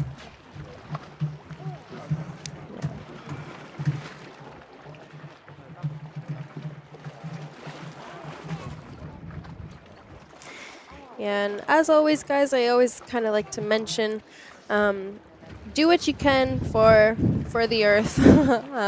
I know there's a lot of nature lovers, ecologists, biologists here, and we do see some plastic floating around when the high tide comes in and everything, which is really, really unfortunate to see. Unfortunately, it's in all parts of the world now, but if you can, choose to not use single-use plastics and things like that. We wanna keep this world as pristine as possible. Yeah, I know with a lot of the modern amenities and things we have, we kind of lose sight of that. I myself am definitely not perfect in that regard, but I do always bring my travel water bottle with me and everything. So do what you can. Yeah, great message. That's it, isn't it? Just got to do our part. There's Omar. Stronzo.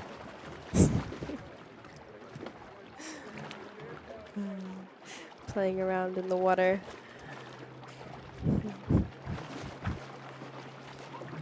Yeah, it's important, isn't it? And actually, you do see here when the tide comes in, it does bring you with it a flurry of plastic in the water, and it's sad to see.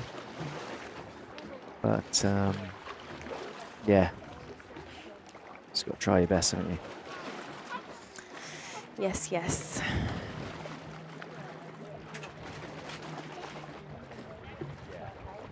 Tetsuo, I think, is also choosing to kind of have a upright position on the line. And he doesn't have any noodles either, so he's actually fully submerged from his lungs down. So he'll be having that hydrostatic pressure kind of pushing on his lungs a little bit. However, Tetsuo is extremely flexible in this area, so maybe it won't affect him too much. Is he being coached by Mizuzo today, I think? 1 minute 30 Looks like it. By Misuzu, I think so, yes. Yeah, So, they've been kind of switching off, coaching each other. Yeah, she was DNS today, but she's still here.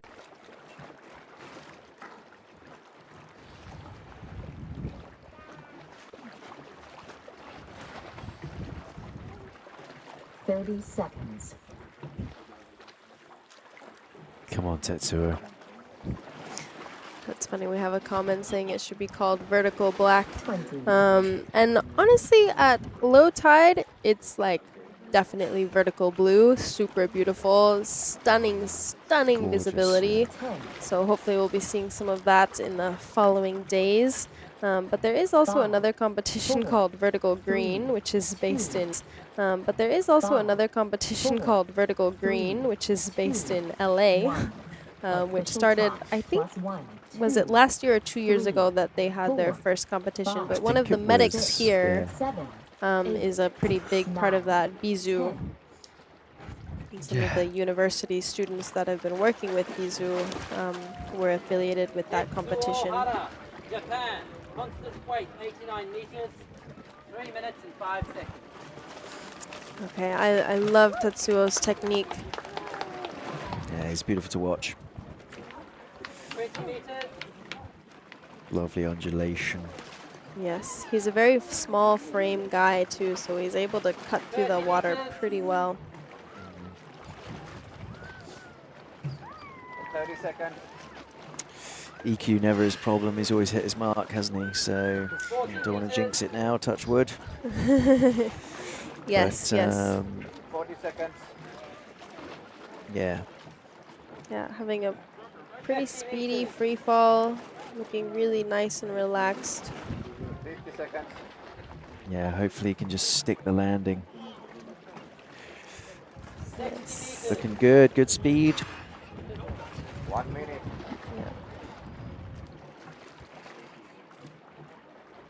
70 meters. 1 minute 10. Hello, guys from the Philippines. Thank you so much. Shout out. 80 meters. Shout out to you guys. Love that feedback. Thank you. So VB is Here he in comes. Bahamas, but we have some viewers from the Philippines. Awesome. Okay, There he he's is. grabbed the tag and now is on the ascent. Yeah, looked like a smooth tag collection, didn't it?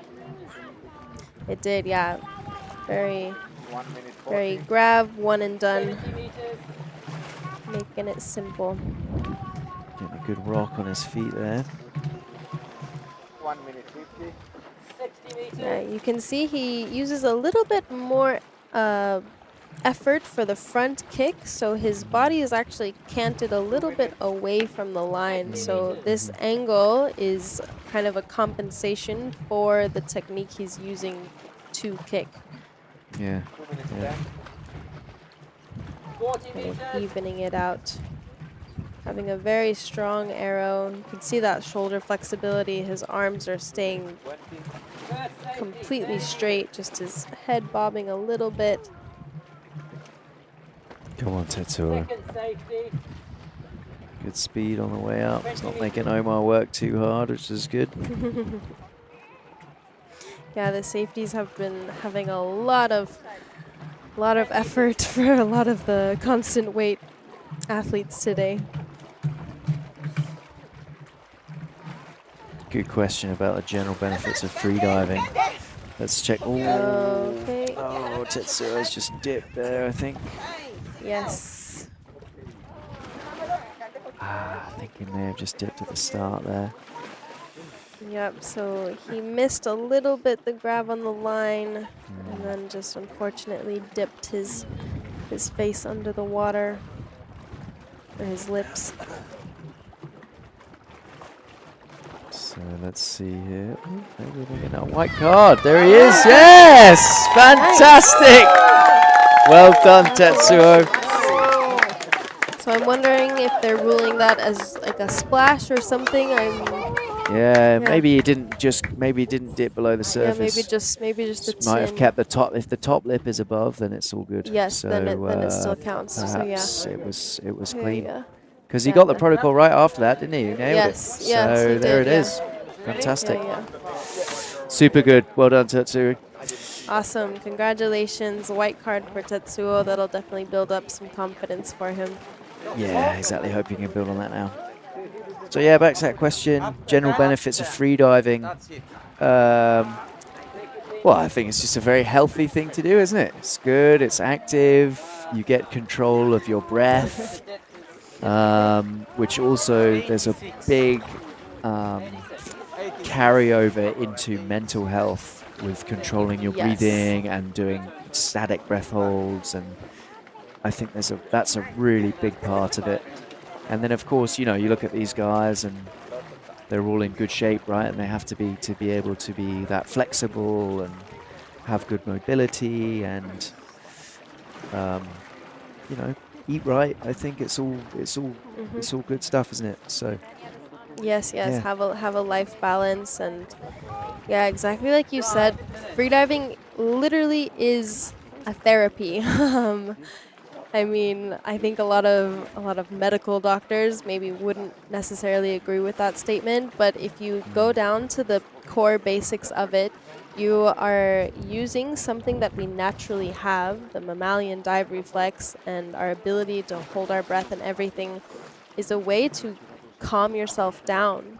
I mean, the relaxation breathing that we teach in the courses for freediving helps so much to calm the mind, and if you are an anxious person or anything, you can do some super simple breathing exercises and it'll make the world of difference. So we have had a lot of divers come to Mexico training in the school and everything, and they've said that it's amazing their ability to relax after they've learned at least the basics of freediving.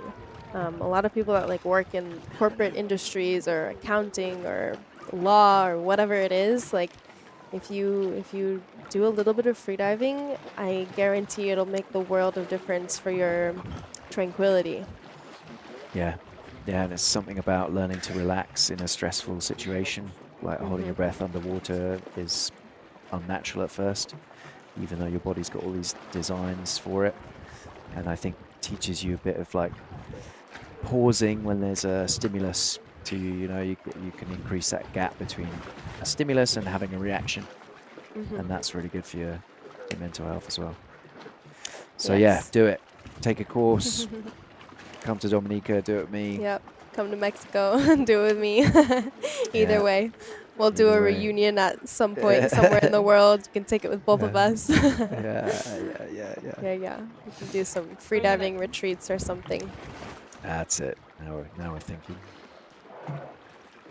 Okay, so we have our final diver of today, Roberto Guzman from Mexico.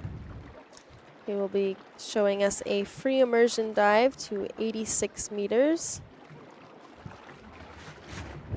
Very impressive free immersion depth. Roberto so far has shown us a no fins dive as well as monofin, correct? Yeah, he's done no fins and monofin, yeah. And now he's doing free immersion. Nice. Yes. So with this dive, it should also put him up in the rankings as far as the overall standings. 2 minutes to official time.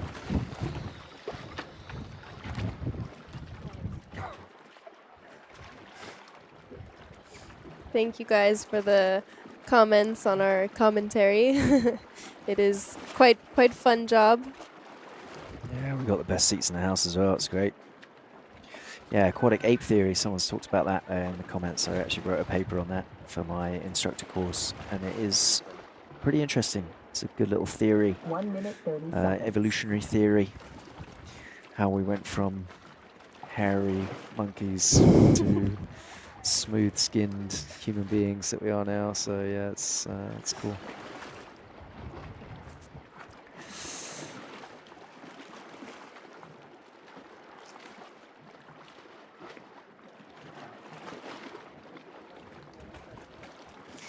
Yes, we mentioned a little bit yesterday that Roberto is a chess player, and he is a very good chess player. And Katie, his girlfriend, who I believe is also coaching him today, said that next year they might try to go to an underwater chess competition in London. It's called something Olympic or Olympia, something like that. But it seems like a pretty interesting competition where the competitors have to dive down to, I think, a fairly shallow depth, maybe around 5 meters, and then make their chess move. And as soon as the other player comes to the surface, the other one has to begin their dive to make their move. So yeah, that's right, isn't it? He'd be. I think that's sort of a perfect combination for him, isn't it? I think so, especially if there's a pretty good grand prize at the end. There's not too much money in freediving as far as sponsorships go, but it is improving. So it's awesome for those sponsors that are out there, such as Garmin and Double K. You guys rock. Yeah, so if they get a camera, water camera, microphone set up, I'll do the commentary in the water. Yeah, why not? Screw it. Yes, let's do it. Come on, Roberto. Vamos, Roberto. Vamos, vamos, Mexico. 30 meters. Good looking, nice and relaxed. Yeah, he's looking real casual, isn't he? 30 seconds. Really nice technique he's got. 40 meters. And his free fall position is so good. With his characteristic one hand over the head. Yep. 50 meters. Which, yeah, does make him spin a little bit around that line, but very slightly, very slow spin. It won't really affect his free fall speed. 60 meters. So a couple questions about eating habits for the different athletes. Honestly, everyone is so different in this. We have some that are fully vegan, some that are fully meat eaters. Kind of depends on who you talk to, really. But overall, we see pretty balanced Clean diet. diets, Clean yeah. diet. Yeah. Most Not of the a lot of athletes. processed foods. Exactly. There he is. Guzman has hit the plate for the first time Awesome. in this competition. Correct? Yes. Yes, because he's Yes, been I early believe so. turning. I think he's been early turning. I hope I didn't get that wrong. But I think he's been a yellow card master up to this point. And now, all being well, he got to the plate. He's halfway done. Come on, Roberto. We're rooting for you. 50 meters.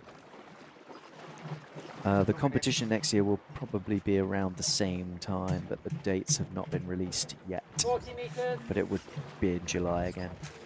Yeah, usually all the vertical blues, except for 1 year. Well, actually, they used to be in around November, and then they changed that.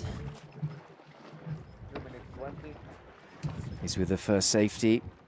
Come on, Roberto. Come on. Stick the landing. He's going to do it.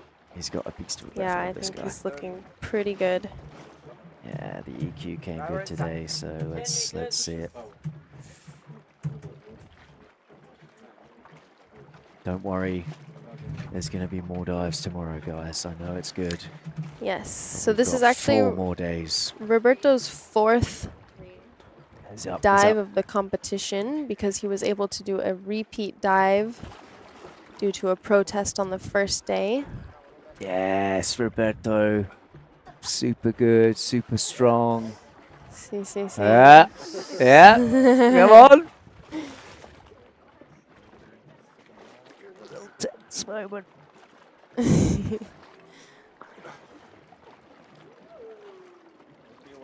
Yeah, there he is. Congratulations to him. He's been battling some stuff. But he got it done now. Roberto. Fantastic. Really great to see. Tarjeta blanca para Roberto. Y un beso grande desde Katie. Yeah, he got it. Qué He got lindos. it. Really good, huh? Yeah, really nice. Good. That'll be a huge vow of confidence for him. Yeah, I'll be really happy with that, wouldn't he? And what a great way to wrap up this day 5 Day of 5. Vertical Blue by Garmin. Yeah, fantastic, isn't it? Really, what a day we've had. Yeah, and the athletes really as well. Excellent diving. Yeah, I'm proud of us as well. Good job, Harry. Yeah, pat on the back. Well done, Elliot. Yeah, you yeah. got it. You got it. There we go. High fives all around. Yeah, it's super fun to be here commenting for you guys and watching these incredible dives. Yeah, we had the 2 world record attempts, one of which was extremely successful by Fatima Koruk, 102 meters under her belt. Awesome.